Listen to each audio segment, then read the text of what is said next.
7 à la banque. 200 livres à la banque. Banque. Suivi. Banque au suivi.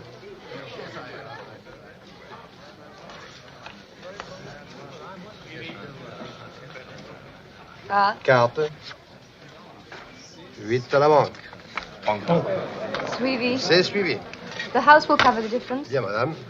Oui, monsieur. Changeur, s'il vous plaît.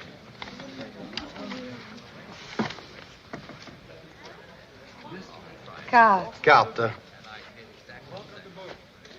9 à la banque. I need Carte. another 1,000. I admire your courage, Miss... Trench. Sylvia Trench. I admire your luck, Mr. Bond. James Bond. Bonsoir à tous, bonsoir, bienvenue sur La Gueuse, l'épisode numéro 4, 3, je ne sais plus, Stéphane 4 ou 5 Balthazar qui connaît. Ok, 4, écoute, 3 pour Jean-Charles, Antoine Allez, 4. 4, et ben je crois que c'est 4 ou 3, j'en ai aucune idée. Bienvenue à tous, vous êtes actuellement 21 à nous regarder, merci beaucoup d'être là, merci beaucoup de votre fidélité. Ce soir, vous l'avez remarqué, mais c'était une émission spéciale James Bond. On est accompagné de grands experts, des personnes assez exceptionnelles, hautes en couleur. Nous avons tout à gauche Antoine. Bonsoir. Antoine, si vous êtes des habitués de Ezek Live, vous avez dû le voir interagir dans le chat sous le pseudonyme de Tekos. Tekos, un fervent défenseur de notre émission. Ancien Et Ezek. vous voyez qu'on peut avoir des petites promotions comme ça. Si on participe dans le chat, on peut avoir une place sur le plateau. Quel honneur. À la droite de Antoine, nous avons Balthazar. Balthazar, Qui était déjà là sur l'ancienne émission, l'ancienne Gueuse. l'ancienne gueuse, Et c'est qui ça. vous rejoint cette fois-ci pour cette émission spéciale James Bond. Avec Deuxième plaisir. participation pour Balthazar. Ça va, la pression? Non, pas du tout. Pas du tout. À ma droite, vous ne le connaissez pas, ou en tout cas, il n'est pas encore apparu sur l'émission La Gueuse. Jean-Charles. Jean-Charles, c'est ça. Jean-Charles, cascadeur, doubleur de cascade. On parlera du profil de Jean-Charles un peu plus tard. Considérez que c'est quelqu'un de très gentil. Non, mais je ne sais plus où je voulais en venir. Mais en gros, je ne sais pas. En fait, c'est plus, je ne sais pas si on présente Jean-Charles tout de suite ou tout à l'heure, en sachant qu'on va parler forcément de la carrière de Jean-Charles tout à l'heure. On met un mystère. On met un mystère. Regardez les gros bras. C'est pas quelqu'un qui rigole. Donc, on en parlera Il est tout à l'heure. gentil, Mais derrière ça. il est très gentil, je crois. J'espère. Et à droite de Jean-Charles, nous avons l'habitué Stéphane. Le Stéphane, réclamé dans le chat, adulé par tous ses fans. Bienvenue On le Stéphane. voit. Moi je me présente plus. Enfin, après je Je me passe présente après plus, Jean-Charles, c'est forcément compliqué. Quoi, tu vois, donc, D'ailleurs, je sais pas si vous avez remarqué dans le chat, mais Stéphane a mis une superbe chemisette Elle est magnifique. Elle est aujourd'hui à superbe. Palmier, Bravo. qui nous rappelle tous les agents de la CIA de James Bond, c'est ça? C'est ça, tout Exactement. à fait. Très Très référencé. c'est, Jack je White. suis surpris que tu l'aies remarqué. Bah, Enfin, écoute, agréablement surpris. Merci, hein, merci. Première fois. Le souci du détail chez Stéphane, c'est ce qui fait que c'est une personne assez exceptionnelle, quoi. Nous allons parler aujourd'hui, les amis, de James Bond. Ça, l'émission, elle va se diviser comme à peu près comme à chaque fois qu'on a un intervenant qui vient, etc. On va avoir une première partie qui va être un débat, qui va être de l'interaction, en plusieurs points. On les présentera au fur et à mesure. Ce débat-là, on aimerait forcément qu'il soit le interactif un maximum entre nous sur le plateau, avec vous sur le chat. N'hésitez pas à envoyer des messages, à poser des questions, à donner votre avis, etc. Au fur et à mesure du chat, du live, moi, j'ai quelques petites questions à vous poser. Donc l'idée, voilà, c'est qu'on va faire des petits sondages, etc. N'hésitez pas en tout cas à participer, c'est un plaisir. On essaye de vous lire toujours. Tout le monde a un retour sur le chat, donc n'hésitez pas. Ensuite, après cette première partie de débat qu'on aimerait, voilà, qui va durer 1 heure, on aimerait que ça dure 1 heure. Voilà, on va essayer de vous fidéliser sur une émission qui va durer 1h30, 2 heures. Hein. Préparez-vous à manger, posez-vous, installez-vous sur le canapé. Ça va durer longtemps, mais on s'ennuie pas. Deuxième partie, autour de Jean-Charles. On lève le mystère de Jean-Charles. On lève le mystère de Jean-Charles. Tu sais, sur YouTube, ils font ça. Ils révèlent les trucs à la fin pour que les gens restent. Tu vois. Et du coup, ça va vous surprendre. reveal Jean-Charles dans la seconde partie. Et on parlera du coup de son métier de cascadeur, de son métier de doubleur. Il nous dira ce qu'il a fait, là où il a travaillé. Vous allez voir qu'il a un parcours assez... Qu'est-ce que ça lui a apporté? Qu'est-ce que ça lui a apporté? L'avant, l'après, ses projets, etc. Jean-Charles nous en parlera. On lui posera des questions. Vous lui poserez des questions, j'espère. Mais bon, ce ne sera que dans la deuxième partie. On va commencer avec cette première partie autour de James Bond, dans sa généralité, tous les films, etc. La première partie de ce débat, on a appelé cette première partie James Bond, un héros qui traverse les époques. Qu'est-ce qu'on en pense? Un héros qui traverse les époques. Voilà l'idée. Donc dans cette première partie, ça va être de marquer, d'appuyer les éléments qui font que James Bond se renouvelle à travers les époques, que c'est un héros qui reste malgré le fait que ce soit des acteurs qui changent, que ce soit que le premier James Bond, vous avez la date du premier James Bond, c'est 62. 62. Et qu'il en sort encore un bientôt qui sortira en 2021 ou 2022, donc c'est quelque chose qui dure depuis très longtemps. S'il te plaît, ouais. S'il te plaît, ouais. 2021, le Qui sait 11 octobre, c'est pas 11 11 octobre. 11 octobre 2021. 11 octobre 2021. Pour l'instant, je crois En que c'est ça. France ou aux États-Unis? Je crois sortie mondiale de mémoire. Sortie mondiale. Ok. Et en Angleterre Finger avant. crossed. Peut-être, ouais, possible. Angleterre avant. Fin septembre, Tout à fait. ouais. Ok. Bon bah disons fin septembre, début octobre, le prochain James Bond qui sort. Donc voilà, c'est une licence qu'elle a depuis une soixantaine d'années. On a envie de savoir comment elle se renouvelle. On va commencer dans cette première partie à parler de la figure de James Bond. L'idée que ce soit un héros qui soit surpuissant, qui soit immortel, et on a toujours l'impression qu'il se sort des situations impossibles et malgré ça il continue, tous les gens autour de lui meurent ou sont tués et lui il reste et est toujours vivant. Qu'en pensez-vous? Antoine, Balthazar, Jean-Charles, Antoine, Stéphane. je t'en prie. Antoine, Avec à plaisir. toi Ouais, l'honneur. non, mais c'est vrai que l'aspect mythologique du personnage, c'est une des clés peut-être pour comprendre la pérennité de James Bond en fait. C'est vrai que c'est assez hallucinant. On l'a mentionné, le premier film date de 62, de se dire qu'on en parle encore aujourd'hui. On en parlera peut-être un petit peu après, mais encore dans l'actualité, puisque là la MGM vient d'être rachetée par Amazon. Bref, on en parle très souvent. Et les clés, ouais, peut-être de cette pérennité-là viennent peut-être, encore une fois, de sa mythologie et du fait que c'est un personnage aux fondations, on va dire, aux caractéristiques intemporelles, qui peut faire penser par moments à la mythologie grecque ou à d'autres mythes. Bah, il a toujours les mêmes archétypes, les mêmes codes, mais pourtant c'est réadapté en fonction de chaque époque, quoi. C'est-à-dire que on passe de la froideur des années 60 au contexte de la guerre froide à une société qui n'était plus du tout la même qu'aujourd'hui, quoi. On le voit beaucoup avec les mœurs dans l'époque qui sont pas du tout... certaines scènes des années 60 ne pourraient pas du tout être faites aujourd'hui, quoi. Et voilà, et puis on arrive on a la période Roger Moore, complètement décomplexée, quoi. Je pense que même la série, les producteurs eux-mêmes ne se rendaient pas compte Bien sûr. dans quelle direction ils allaient, quoi, parce qu'ils se posaient pas la question, ça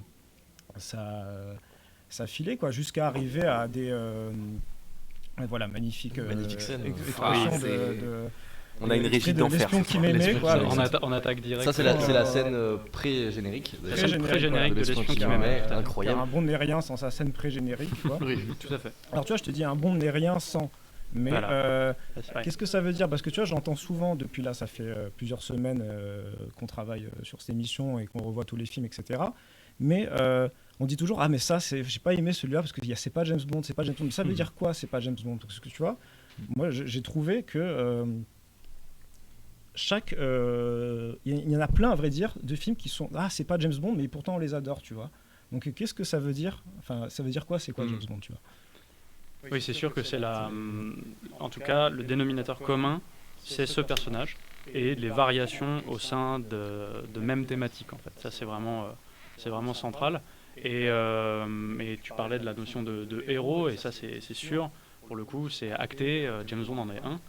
Et à un tel point, c'est que par moment, les critiques qu'on a pu faire à la saga là-dessus, c'était justement son immortalité, le fait que il puisse sortir de scènes d'action complètement ahurissantes avec le brushing et la cravate les plus impeccables du monde. Même quand l'acteur approche de la soixantaine, tu vois. Je sais pas de quoi tu parles. Ce que je trouve fou, c'est que du coup, le personnage de James Bond, maintenant, il a tellement il a tellement de longévité, on va dire, dans la pop culture, que maintenant c'est vraiment un pilier de la pop culture, de notre pop culture. Et que même si on a un James Bond, Roger Moore en fin de vie, je suis un peu méchant, mais soixantaine, etc., qui est pas non plus aussi fringant qu'un James Bond, etc., on s'en fout.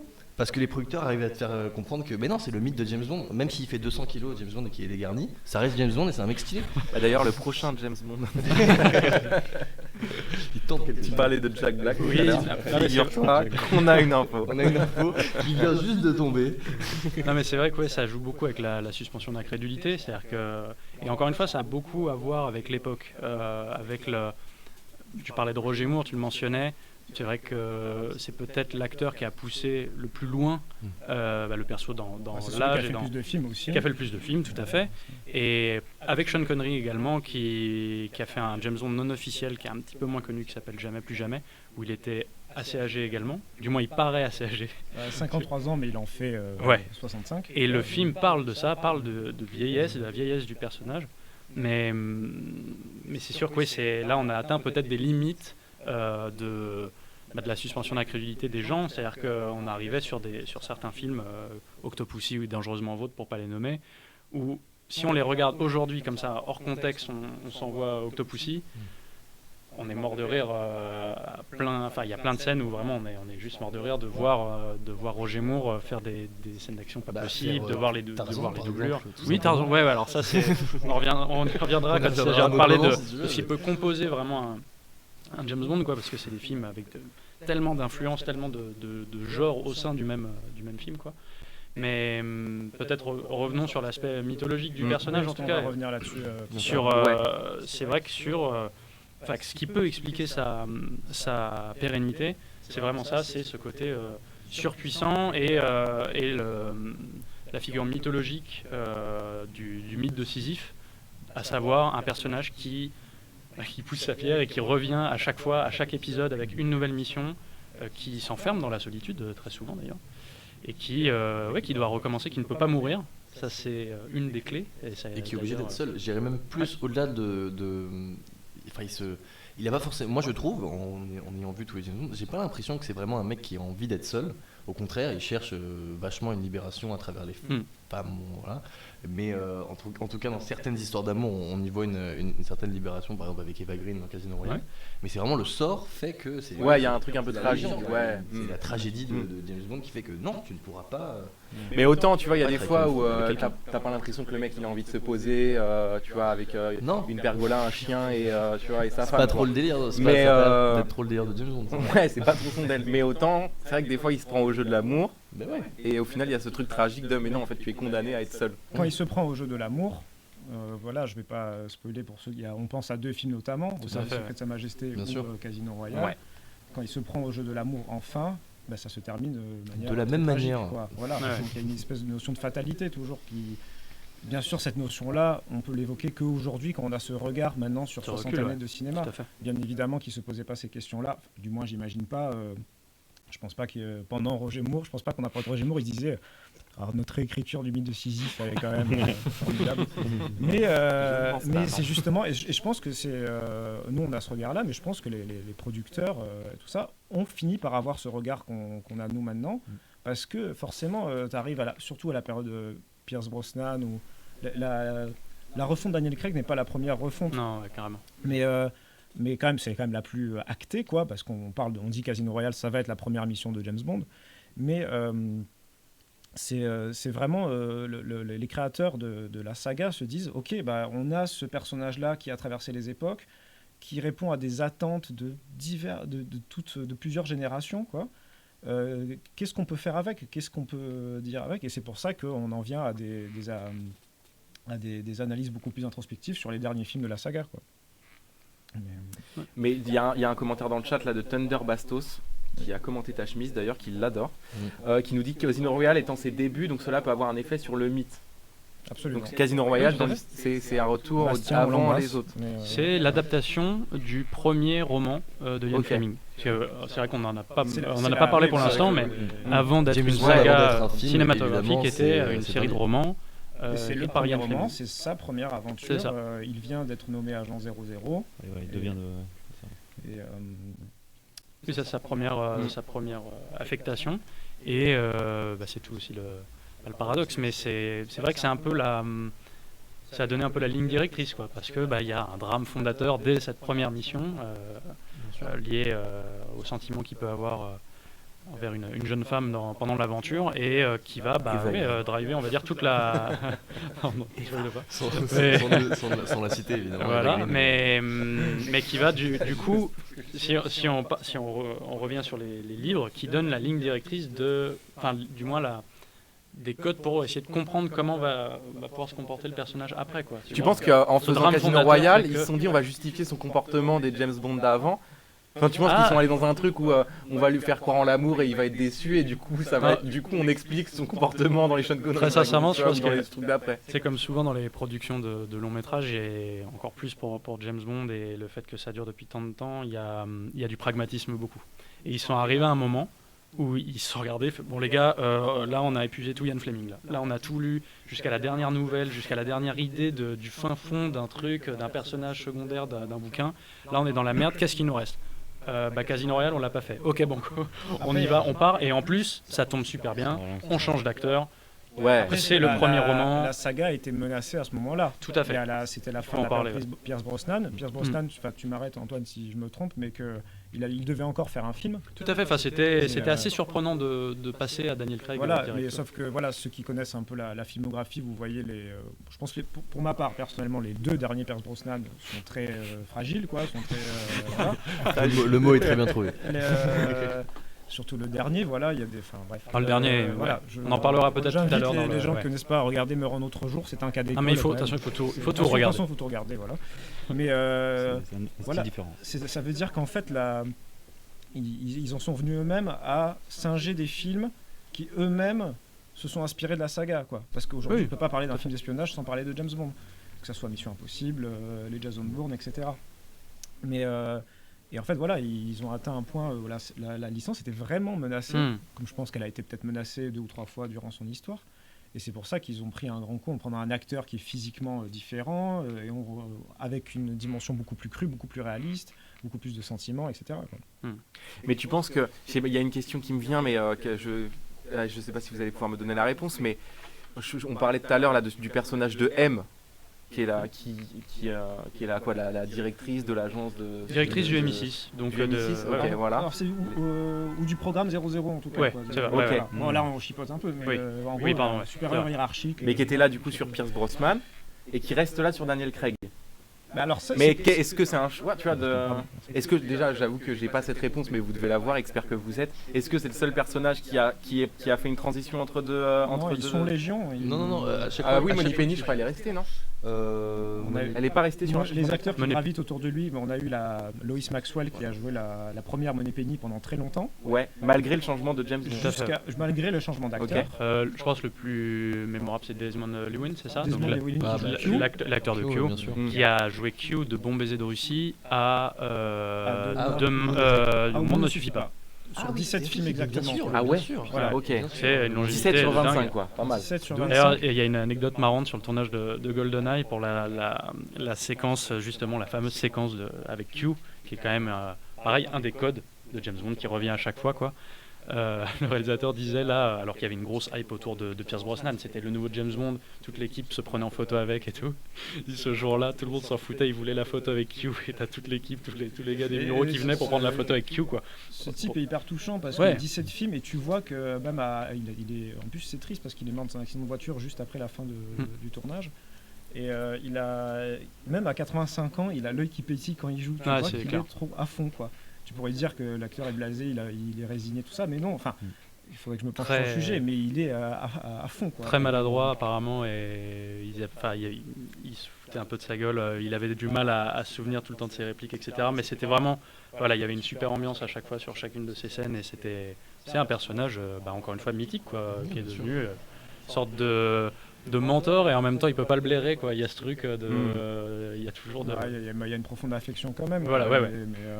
Et du coup, tu parlais de ces. Mais du coup, je me dis, qu'est-ce qui justifie le fait de faire rester des gens alors qu'on fait changer le James Bond ou le fait rajeunir ou on le fait, tu vois? Alors M, après, quand elle arrive dans le M Golden joué par Eye. Judi Dench, je Ouais. parle, Ouais. celle Qui est la même dans GoldenEye. Ouais, oui, et tout à fait. dans Casino Royale, Ouais. qui arrive dans GoldenEye, donc le premier Pierce Brosnan. Mm. Il est traité au début que James Bond lui dit en parlant de votre prédécesseur. En parlant que son prédécesseur Ok. était un homme. Mm. Donc ça suggère qu'elle est nouvelle aussi pour. Enfin, que c'est acté dans l'histoire qu'elle est nouvelle en gros, quoi. Mm. Et d'ailleurs, sa première apparition est absolument magistrale parce que ils vont traiter tous les démons de la série en 5 minutes, où elle va traiter James Bond de dinosaure sexiste et misogyne. Et elle va lui dire voilà parce que James Bond au début la méprise, il considère que c'est une comptable. quoi, Oui, en c'est gros, ça, il quoi. l'appelle la comptable. Ouais. Mais en fait, elle va lui montrer qu'elle n'a pas peur d'envoyer des hommes à la mort, etc. Enfin, il y aura un échange assez froid entre eux. Mais pour finir par une phrase magnifique où quand il s'en va, il veut quitter le bureau vers sa mission, elle lui dit James, revenez en un seul Ouais. morceau, quoi. Hmm. Et tout le rapport entre M et James Bond est magnifique à travers. Surtout, je parle du M de Judi Dench parce qu'avant le M joué par Bernard Lee et puis je sais plus le nom du deuxième acteur. Il est beaucoup plus conventionnel. Très conventionnel, Oui, c'est c'est le le supérieur patron, c'est le hiérarchique patron, ça, et on n'en parle plus, quoi. Mm. M a vraiment eu ce rapport qui est devenu un rapport maternel Tout à fait. dans les derniers avec Daniel Craig, quoi. Et c'était ça. Alors, j'ai pas la réponse exacte à ta question, mais pour M spécifiquement, Ouais. je pense que c'est aussi en termes juste de sentiment de se dire on n'est pas allé au bout du personnage et de la relation entre M et James Bond, et donc on va la garder tout simplement si elle était dispo, si elle voulait continuer, etc. Je veux dire, t'as une actrice du calibre de Judi Dench, c'est quand même, tu vois, enfin c'est ça Ouais, assoit aussi ouais, ta ouais. saga, Ça- tout ça ça. joue sur- Elle, ça joue elle sur incarne l'imaginaire parfaitement, des- je trouve, Ouais, tout à elle fait. incarne parfaitement le personnage de Ah, M. elle est extraordinaire, Elle a franchement. tout- Ça elle a joue sur tout de suite l'imaginaire compris collectif le- des spectateurs qui sont déjà habitués à son truc, ils disent ah bah tiens Ouais, bien sûr. ça, Non, mais j'ai tu vois, c'était faim, pas tu tant vois. pour dire. Enfin, tu vois, c'est pas tant. Genre, je trouve qu'elle devrait changer. Oui, oui. Mais Bah, elle a- c'est plus que le spectateur accepte qu'elle reste. c'est- ouais. Mais par contre, James Bond change et ça le dérange pas. Enfin, on accepte C'est- le changement de James Bond et c'est en même la- temps, ouais, on ouais. accepte qu'elle ne change pas. C'est la Et qu'elle suspension vieillisse et que d'incrédulité. James Bond, non. Tu vois, on en revient au même point que sur les aspects un peu loufoques par moment Ouais. de James Bond, on est sur de la suspension d'incrédulité. On a eu ça sur un truc encore plus drastique au début de la saga, à savoir qu'après les 5 premiers films de Sean Connery arrête.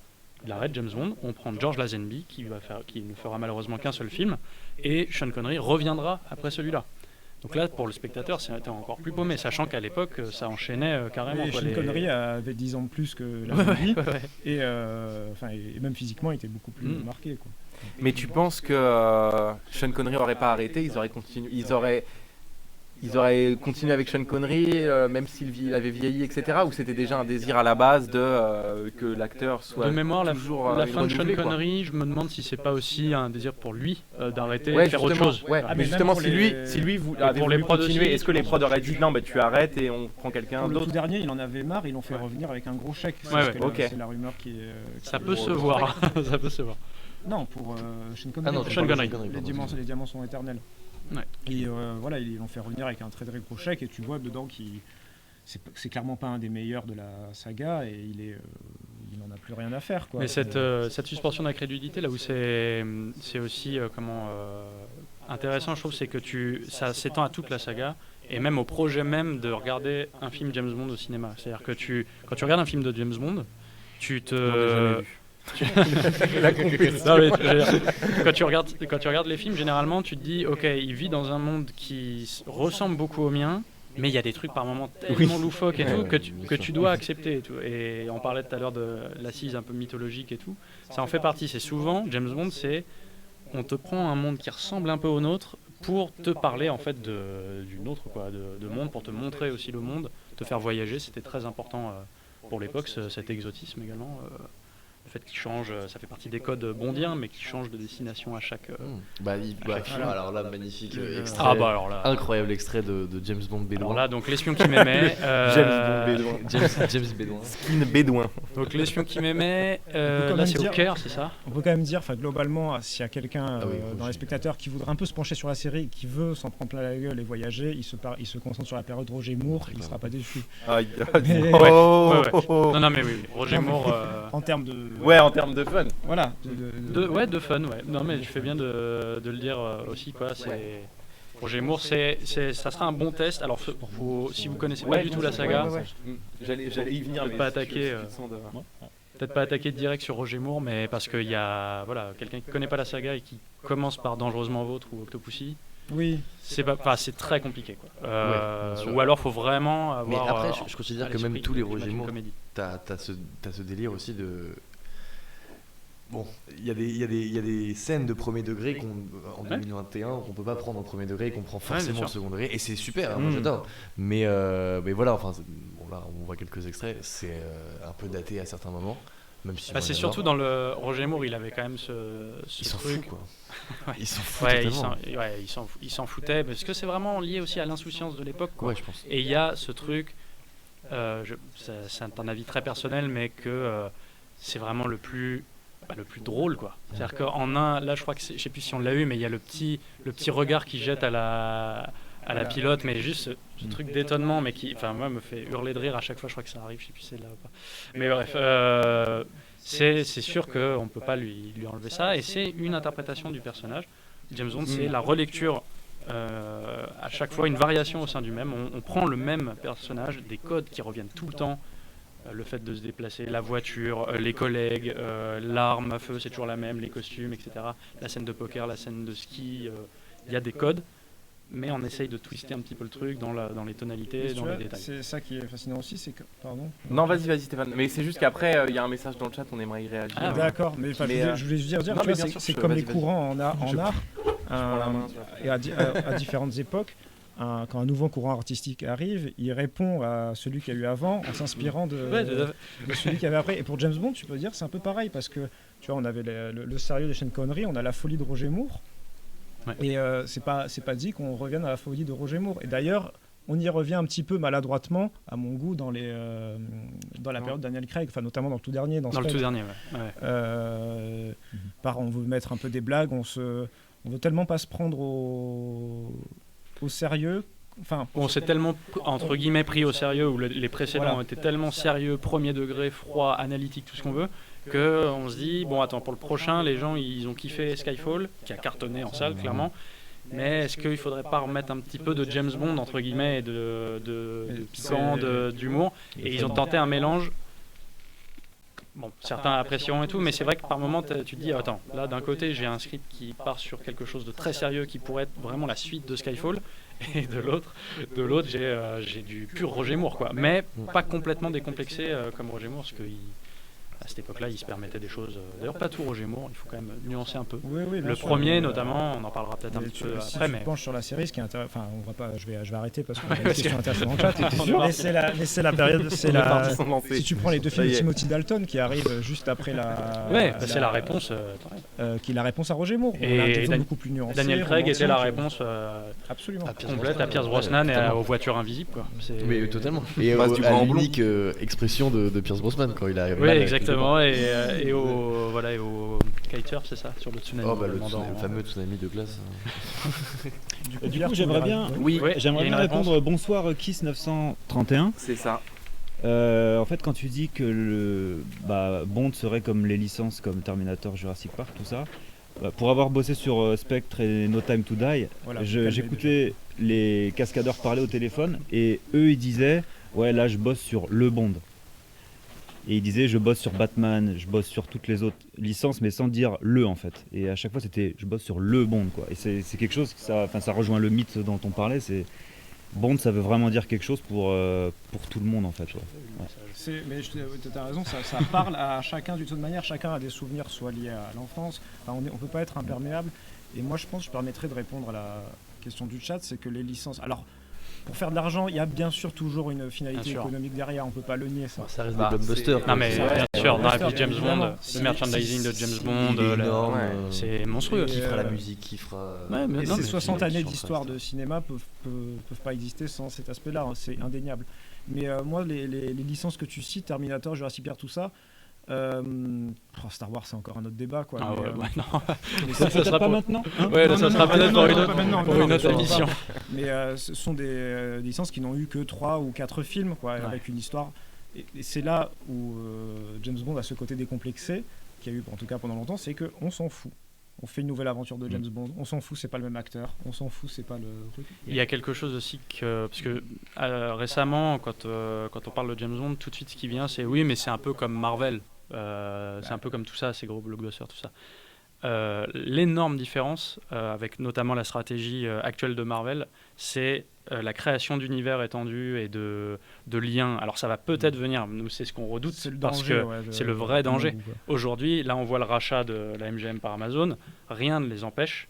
Alors je crois qu'il y a quand même un petit veto de Dion Production, qui est une autre société qui gère un peu l'artistique de James Bond, mais potentiellement rien ne pourrait les empêcher de dire on va faire une série sur 009, une sur Moneypenny, on va faire une autre série de films, etc.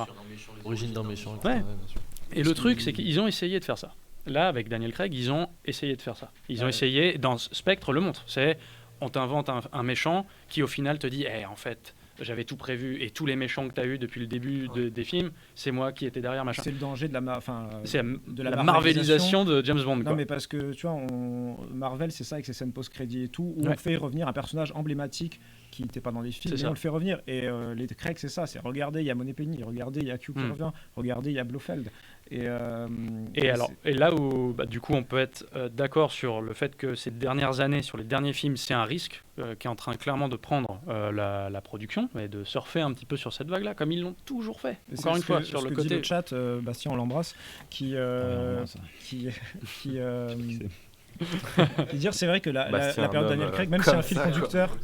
Même s'il y a un fil conducteur entre les différents films avant, c'est vrai que la période Craig, c'est celle qui est le plus, où l'intrigue les plus liée entre Les plus films liés, avant, voilà. et c'est pas forcément, et bon, après ça c'est très personnel, mais c'est pas forcément le plus gros succès. Enfin, je veux dire, c'est pas la meilleure idée qu'ils aient eue avec Daniel Craig, quoi. Je Et suis ce que d'accord. retiendront les gens de cette période-là incroyable et de l'interprétation de Daniel Craig. Mais ce qui est sûr, c'est à titre perso, je suis très attaché à ce côté. Chaque film de James Bond est une nouvelle expérience, Ouais. une variation au sein du même dont on parlait tout à l'heure, et on va recréer quelque chose de nouveau.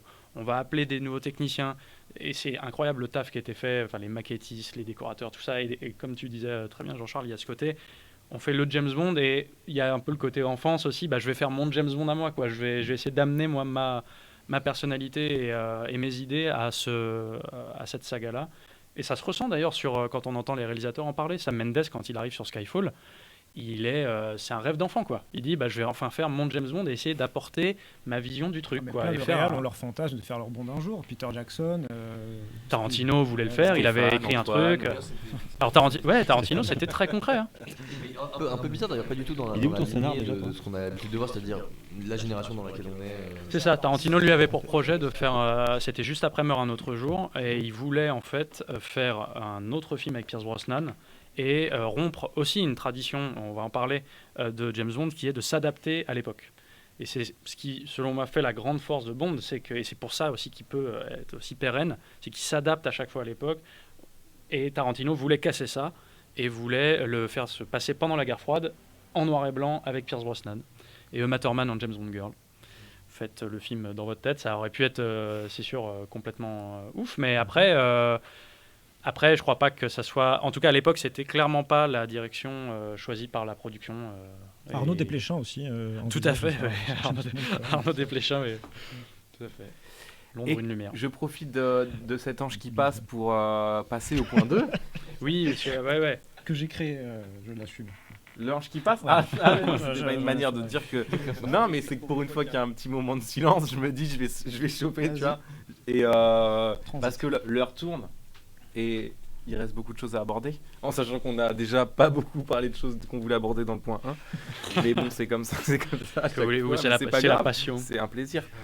Le point 2, alors, c'était comment fait-on évoluer une figure qui a autant de codes et d'impératifs. Donc ça fait un peu forcément Ça fait écho à la première partie, toujours dans quelque chose qui est pérenne dans le temps. Une chose pérenne. Il y a la régie qui fait des grimaces. Hein, je veux dire. Personne ne sait. Quelque chose qui Une chose dure, pérenne. qui dure dans le temps. Et comment on s'adapte, comment l'histoire s'adapte, comment les caractères s'adaptent, comment les personnages s'adaptent. Comme vous l'avez pu le sentir, mais c'est vrai que comment les mœurs se changent, je pense que... D'ailleurs, si tu veux avancer, je crois qu'on a, enfin, sauf si vous voulez dire un truc avant, mais on a des exemples à illustrer. Ouais, bien sûr. Des extraits, magnifique. c'est parti. C'est, On veut des Commentaire audio par monsieur. On se fait. Magnéto, on c'est parle de monnaie. Oui, Jean-Charles, tu veux dire un truc Non, je crois qu'il te demande. Caméo Fred, on commence par Money Penny, peut-être. On commence par... Eh ben, allez, Money Penny. Money Penny. Bah, Antoine, carrément si tu veux, chaud. je te laisse. Ah. Je sais que c'est un sujet auquel tu es sensible, donc. Tu vas introduire un De petit quoi, peu le l'extrait, Antoine. personnage de Money Penny? Oui, ou. Enfin, Il y a les introduire enfants qui étaient dans amoureux ce- d'Hermione, Antoine, c'était Money Penny. Non, mais oui, tout à fait, avec plaisir. En fait, on a voulu, au moment de choisir des extraits, on s'est dit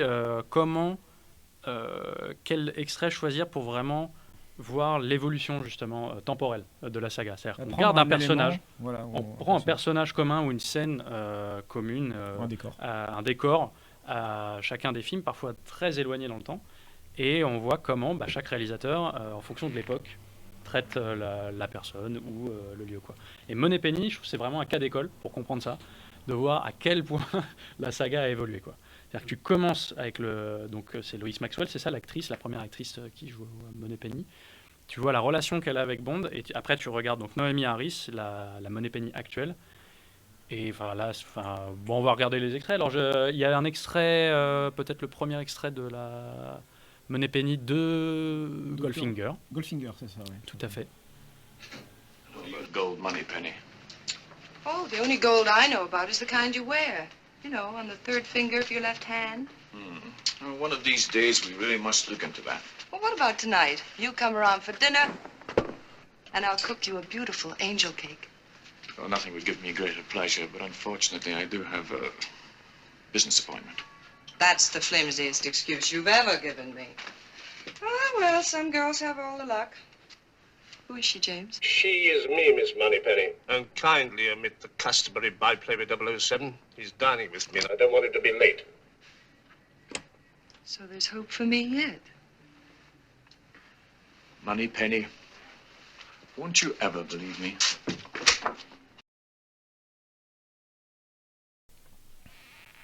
Et ça revient, Antoine. Et oui, bah alors là, comment décrire cette scène disons que c'est une scène qui représente bien la Moneypenny du début de la saga, à savoir une Moneypenny folle amoureuse de James Bond, quoi. On pourrait le dire comme ça. Alors même s'il y a des nuances. La question, on sait jamais. C'est ça, il y a de l'ambiguïté, mais globalement, il y a. Elle est quand même assez amoureuse. Elle l'attend. Oui. Dans le souvenir d'un des James Bond, Ouais. j'ai plus le nom. Ouais. Mais à un moment, il lui fait une remarque, enfin, il lui chuchote dans l'oreille 8h ce soir à tel endroit. Et elle est là à 8h à tel endroit, habillée. Et elle est hyper triste qu'il soit pas là, parce qu'il est en train de combattre des méchants, évidemment. Mais pour moi, elle est totalement amoureuse de James Bond. Mais c'est celle qui le connaît le mieux. Oui, Après, mais tu vois, je trouve que c'est pas, tu sais, c'est pas l'amoureuse, tu vois, triste parce qu'il a, tu vois, il y a un truc un peu, ouais, Elle joue, grave, bien ouais, sûr, une mais, très joueuse. mais c'est vrai qu'il y a quand même cette admiration, du moins, où, et puis bah, après, c'est aussi l'époque qui veut, mais tu vois, c'est le truc, venez ce soir à la maison, je vous prépare un bon petit plat, enfin, il y a le truc, elle est attentionnée, il y a des séquences où elle est en panique, mais totale, quand elle a pas quand ils n'ont pas de nouvelles de James Bond, en fait. Elle va être hyper proactive pour savoir qu'est-ce qu'il a pu faire, où est-ce qu'il est passé, tout ça. Donc ça, c'est, on va dire, une scène qui représente bien Moneypenny de l'époque. Et il y a un deuxième extrait sur la nouvelle Moneypenny, donc qui est un extrait tiré de Goldfinger, GoldenEye, pardon, 1995, 15, ouais. quelques années après, à peine. Et c'est le premier qui installe Pierce Brosnan, d'ailleurs. C'est ça, c'est le premier film de Pierce Brosnan. Et donc Et c'est le premier film de cette nouvelle actrice-là qui s'appelle Samantha Bond. Voilà. Ouais, Et puis, Et on remercie Bibouche pour nous souhaiter On l'embrasse. Barnabé, Barnabé, chroniqueur passé, ancien chroniqueur. grand absent de ce soir. Oui, oui. Tu rigoles, mais c'est son vrai prénom. Hein. J'adore. Mes enfants, certainement, ils s'appelleront certainement.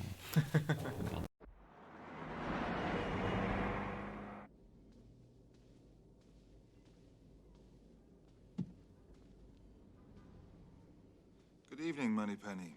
Good evening, James. And we'll meet you in the Situation Room. I'm to take you straight in. I've never seen you after hours, Moneypenny. Lovely. Thank you, James. Out on some kind of professional assignment? Dressing to kill? I know you'll find this crushing, 007. But I don't sit at home every night praying for some international incident so I can run down here all dressed up to impress James Bond. I was on a date, if you must know, with a gentleman. We went to the theatre together. Moneypenny, I'm devastated.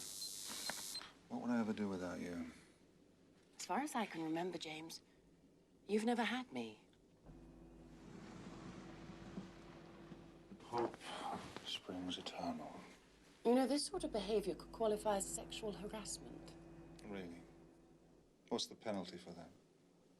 Someday you have to make good on your innuendos. After you, Moneypenny. No, I insist. You first.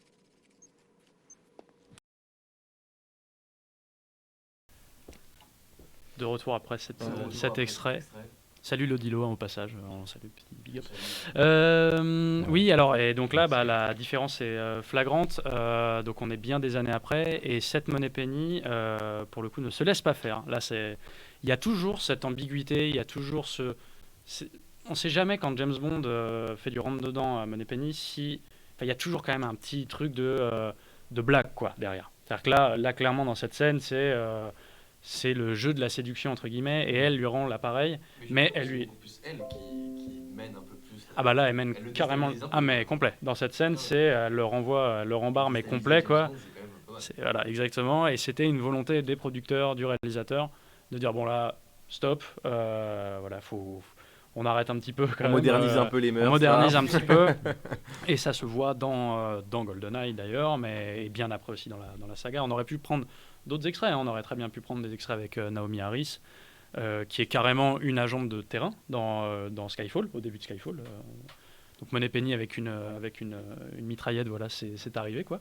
C'est pas très bien tiré, d'ailleurs. Ah bah alors, voilà, ça c'est tout le truc, c'est qu'en effet elle tue James Bond, mais bon ça c'est symboliquement du moins. Et oui, c'est vrai que ces extraits-là nous montrent bien comment on garde un personnage clé d'allié, on va dire, de James Bond, qui par moments peut vraiment être hyper importante et l'aider, mais en chamboulant complètement les caractéristiques même du perso, en l'adaptant tout simplement aux mœurs de l'époque. Et si on veut parler de notre... sauf s'il y a des trucs à rajouter, mais de notre prochaine duo d'extraits, en tout gros. à fait. Ouais. Je t'en prie, donc là, donc cela, on peut parler par-dessus. Donc on a dit que James Bond voyage énormément. Qui voyage, on va découvrir plein de destinations toutes exotiques. Bon, après, il va jamais dans les coins pourris, quand même. Non, il se met bien. Il va globalement. Si je peux me permettre, dans le début de Skyfall, il est dans un... Il est à Istanbul. Non, il est pas à Istanbul. Début de Skyfall, il est à Istanbul. Non, début de... Là où il y a la course-poursuite avec les grues et le Yamakasi, etc. Au Madagascar. Madagascar. Qu'est-ce que tu as contre Madagascar mais là où t'as raison, c'est qu'en effet, et c'est encore une fois voulu pour Casino Royale, c'est c'est un agent, il va sur le terrain, il n'est pas forcément en smoking blanc avec la rose direct. Roger Moore, tu vois, il arrive à New Delhi, le gars, il s'en bat les reins, il va direct au palace, quoi. Il est déjà habillé en habit traditionnel, Roger Moore. Non, il arrive quand même en costard. C'est là où je veux en venir, c'est que par exemple pour l'Italie, on va parler d'Italie dans ce cas-là, on va parler de Venise. Venise est quand même considérée comme la destination la plus touristique d'Italie, à tel point que ça tue la ville, on va pas s'attarder là-dessus. On va voir Venise à deux époques différentes. Tout d'abord, on va plutôt commencer par une époque récente, là en l'occurrence dans Casino Royale, où donc voilà, où c'est vers la fin du film où James Bond vit son idylle avec Vesper, joué par Eva Green, et les apparences sont parfois trompeuses. Vient un moment d'angoisse. Il s'aperçoit que la femme qu'il aime cache peut-être quelque chose, et il la suit à travers la ville. J'attends juste l'extrait, quoi. D'accord. Je vais pas parler pendant. C'est assez court, façon. Juste, je glisse j'ai mis un petit sondage de James Bond préférés des gens, etc. Voilà, moi il y a marqué Pi en stream, c'est moi en fait quand on voit des petites choses. N'hésitez pas dans le chat à répondre à ces petits sondages. Je vais envoyer des petits trucs, des machins, juste pour un peu d'interaction. Vous pouvez lancer l'extrait. I'm having trouble accessing the funds in my account. It was transferred to the account number your company gave us, Mr. Bond. It appears the funds are being withdrawn as we speak. Where? The Venice branch, of course, St. Mark's Square. Is there a problem, Mr. Bond?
Voilà.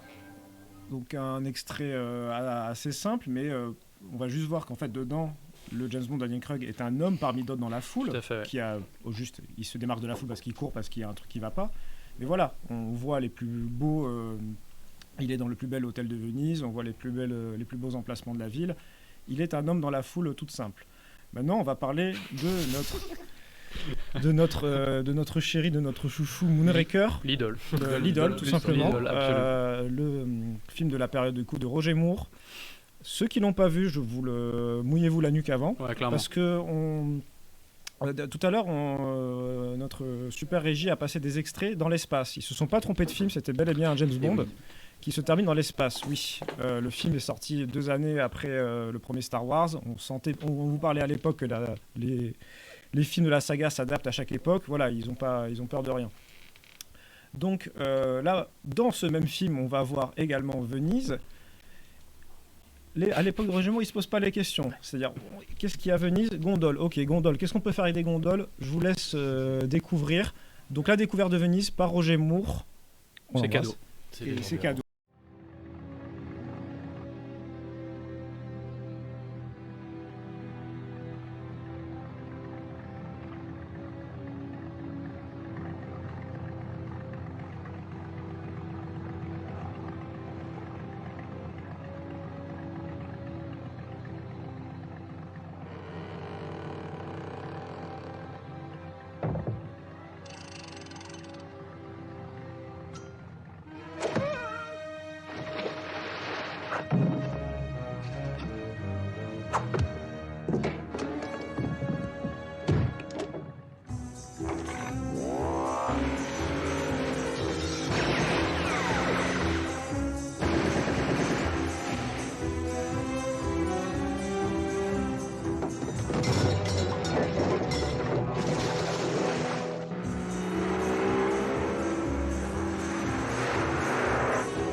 Voilà, tout donc est dit. Quelle scène. Ceux qui n'ont pas, Alex Hirou, on l'embrasse, on salue, qui nous parle de Buster Keaton dans cette version, clairement. Moi, je dirais même qu'il y a du Bourvil à un moment dans la réaction du gondolier qui est vraiment en train de... Joué par Claude Cariez. C'est vrai ? Ouais. Par qui ? Claude Cariez, il me semble. D'accord. C'est un régleur français de l'époque. Ouais. D'accord. Qu'est-ce qu'un régleur ? Non. Un coordinateur de cascade, ouais. D'accord. Énorme. Non, mais au cas où, si Ouais, les gens ouais, ne savaient d'accord. pas. Ah, c'est tout à fait possible en plus. Ouais, intéressant. Et Parce qu'il y avait Rémi Julien et tout à l'époque. Bah aussi, ouais, les deux, exactement, ils se ouais, j'allais connaissaient. y venir sur Dangereusement Et il y Vôtre. a voilà, mon ami Benjamin dans le chat, on l'embrasse, qui dit ils en ont rien à foutre, clairement. Alors c'est pas qu'ils en ont rien à foutre, c'est ils sont en Décomplexé. réunion en idées, on est à Venise, qu'est-ce qu'on fait? Ils Qu'est-ce disent qu'on fait oui à toutes les idées, quoi. C'est-à-dire qu'à la fin, la gondole qui se transforme en aéroglisseur, bah Fast voilà, and on sait Furious. très bien qu'il pourrait juste sortir de la gondole et courir, il serait Mais, beaucoup plus ouais, rapide, mais non. Tu as un gage aussi, surtout, qui une mise en scène énorme. Voilà. Énorme. Mais t'as vu en plus, il ouvre la porte, il y a des couteaux sur la porte et après T'as un il mécanisme, coûte un autre truc un qui mécanisme dans ressort. le cercueil qui permet Oui. que tu le gondolier en premier, ce qui est complètement con. Il pourrait tout simplement se positionner sur un pont avec une arme à feu ou trouver un truc et tout. Donc voilà. Et encore, vous n'avez pas vu la suite du film parce qu'après, il y a un type qui l'attaque On l'a vu. en tenue de kendo, rappelle plus. avec toute une armure, avec un samouraï. Tellement énorme. Voilà, enfin, il se complique la vie, les gars, mais. Et d'ailleurs, dans ce même film, on adore. de samouraï, on a aussi du western. On a du western, on a de l'espace, il y a tout dans ce film. Il y a tout tout. dans Il y a même des Moonraker. pistolets laser, etc. Ouais, on sûrement il y a des pistolets laser. Mais Tiens, un second ouais, voilà. extrait Voilà. dans l'espace cette C'est fois-ci. n'importe quoi. cette c'est, scène. je le rappelle, le même film que La poursuite en gondole. Voilà. C'est Donc, une bataille en Et la jetpack dans pesanteur l'espace dans ce film, entre les tu sais, t'as l'impression ça les tire, c'est trop bizarre. Il faut, on en a parlé tout à l'heure, mais préciser que oui, il y a des trouvailles artistiques. On n'a pas eu le temps, et c'est dommage, mais ce sera pour une prochaine fois, de parler de la musique notamment, qui est dingue. Enfin, il y a énormément de grands artistes qui ont travaillé sur la saga. Mais quelqu'un parlait de cinéma d'exploitation tout à l'heure. Oui, très clairement. Et Moonraker en est un. C'est un film d'exploitation qui surfe sur le succès de Star Wars et qui se demande. Putain, comment on peut faire pour que James Bond, à un moment donné, il se fight avec des sabres laser, en gros, quoi. Bon, on va pas proposer à Lucas de faire un spin-off, ça va être un peu chaud. Donc, on l'envoie dans l'espace et ça donne ça et c'est complètement taré. Mais c'est ce qui est ouf avec ce film, notamment, c'est que on a ça, on a des scènes mais ahurissantes de ridicule aujourd'hui. Et pour illustrer ça, enfin en fond, t'as la musique de John Barry qui lui est premier degré. Enfin, très souvent dans sa BO, c'est premier degré, quoi. Et il te fait une BO, mais sublime, quoi. Et ça, c'est quand même dingue de constater ça, je trouve, dans les James Bond, aussi fou qu'ils soient. Tu peux toujours trouver à manger artistiquement, on va dire, dans la musique, dans les costumes, dans les décors, il y a énormément de choses. C'est le même compositeur. Sauf les décors de Roger Moore. Mais un peu vintage. Ouais, les décors, les costumes, pardon. Ah, les costumes. Ah, bah les c'est pantalons pas de def, c'est le smoking pas de def, quoi. Ouais, c'est le smoking pas de def. Et d'ailleurs, en parlant de musique et d'époque, ça connecte assez bien. Est-ce que dans L'espion qui m'aimait aussi, c'est le même compositeur? Non, tout à fait. C'est pas John Barry. Le compositeur, on va dire original de la saga qui l'a suivi sur plus de 30 ans, c'est John Barry. On a tendance à croire que c'est lui qui a composé le thème de James Bond, ce n'est pas le cas. Le thème de James Bond, très connu, a été composé par Monty Norman et réorchestré par John Barry. Mais John Barry, derrière, a composé quasiment toutes les BO de James Bond jusqu'à The Living Daylights, donc jusqu'à la fin des années 80, on va dire. Il a les mêmes initiales que lui, c'est pas anodin. C'est exactement. Et on parlait de variation au sein du même. John Barry, pour ça, c'est le maître absolu. C'est-à-dire que il a un thème, et là où d'autres compositeurs, peut-être grâce à des consignes, via des consignes des réalisateurs, ont voulu changer le thème. Eric Serra, par exemple, l'a fait. Il a très peu repris le thème de James Bond dans GoldenEye. Lui, il se mettait presque comme contrainte. Moi, je veux garder ce thème-là, mais je vais décliner à chaque BO, mais il a fait quasiment 20 films, quoi, des variations au sein de ce même thème-là. Donc là, on l'a entendu, la petite musique de James Bond sur la gondole. Ça ne sera pas la même que dans le film d'après, que dans le film d'avant. Et pour L'espion qui m'aimait, en effet, là, c'est un autre compositeur. Ouais, mais il y a toute c'est là où tu parlais d'époque, etc. Là où John Barry est vraiment premier degré sur la musique. Là, on a quand même un truc où ça se voit. Et on reparle du film d'exploitation, mais on voit que les producteurs se disent bon. Les films Bloxploitation, ça marche super bien en ce moment. On fait Vivre et mourir. Et la musique, le premier gun barrel, donc ce petit passage qui ouvre complètement le film, on voit James Bond arriver et tirer. C'est funky. Le film se passe à New York. On est en pleine vague de Blaxploitation. On y va à donf les bananes, quoi. On en a rien à faire. C'est quelque chose qu'on va retrouver là, qu'on retrouve dans L'espion qui m'aimait, qui est une autre BO qui n'a pas été composée par John Barry, et qui là, mais c'est génial. Alors, soit on la déteste, soit on l'adore. Moi, c'est une BO que j'adore. C'est Roger Moore qui fait des pirouettes pendant une descente à ski sur de la funk, mais complètement tarée. Enfin, on survend Roger Moore ce soir quand même. Pardon on survend Roger Moore ce soir. Ouais, mais peut-être. C'est une espèce de décomplexé, il est tellement décomplexé dans ce film, Roger Moore, et c'est moi qui, par exemple, d'un point de vue personnel, moi qui ne connaissais que les films avec Daniel Craig, voir Roger Moore, ça trouve d'autres perspectives. Déjà, c'est une époque, les années 70, c'est quand même une époque qu'on idolâtre beaucoup, et là, tu ne peux que encore plus idolâtrer quand tu vois que tout le monde est habillé avec énormément de couleurs, des pattes def, t'as des gadgets de partout, t'as la musique funk de James Bond, enfin c'est trop bien. T'as des gondoles à moteur, des MI6 qui se transforment en aéroglisseur. Non mais voilà, et là encore c'est une liste vraiment très réduite. Il y a tellement de trucs, on va pas dire ça, mais si vous voulez vous plonger sur Roger Moore, on vous a rien dit encore quoi. Non, clairement. Voilà. J'ai d'autres idées qui me viennent, mais je me tais parce que c'est ouf. Mais ce n'est pas que ça, et c'est ça qui fait aussi la richesse et qui peut expliquer, je pense, la durabilité, on va dire, la durée de vie de ce mythe et de cette saga. C'est qu'en effet, c'est tellement différent, quoi. Tu passes de Bon baiser de Russie à... Même tu compares avec un même acteur, Bon baiser de Russie, Les diamants sont éternels. Ce sont des films qui n'ont rien à voir. De l'espionnage pur d'un côté et du gonzo taré de l'autre, quoi.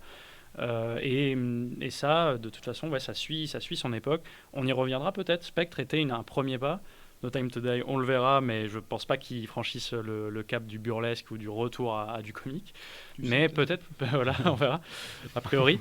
Mais il est tout à fait... Non, mais en vrai, il est tout à fait possible que dans quelques années, on ne sait pas, en fonction de l'époque, etc., on revienne à des choses plus axées comédie, en fonction du choix du personnage, des envies, des prods. On peut revenir à du burlesque. Tant qu'il n'y a pas de patte def, franchement, ça va. Ça reviendra, mais ça reviendra à la mode, mec, tu verras.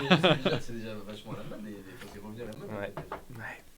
Et oui, c'est plus simple. C'est simple. Écoutez, il y a une troisième partie. Je pense qu'on va. On la fera sur Twitch. Parce que l'heure tourne et parce qu'on aimerait avoir assez de temps pour parler de ta carrière, Jean-Charles. Donc l'idée, ça va être de passer directement sur toi.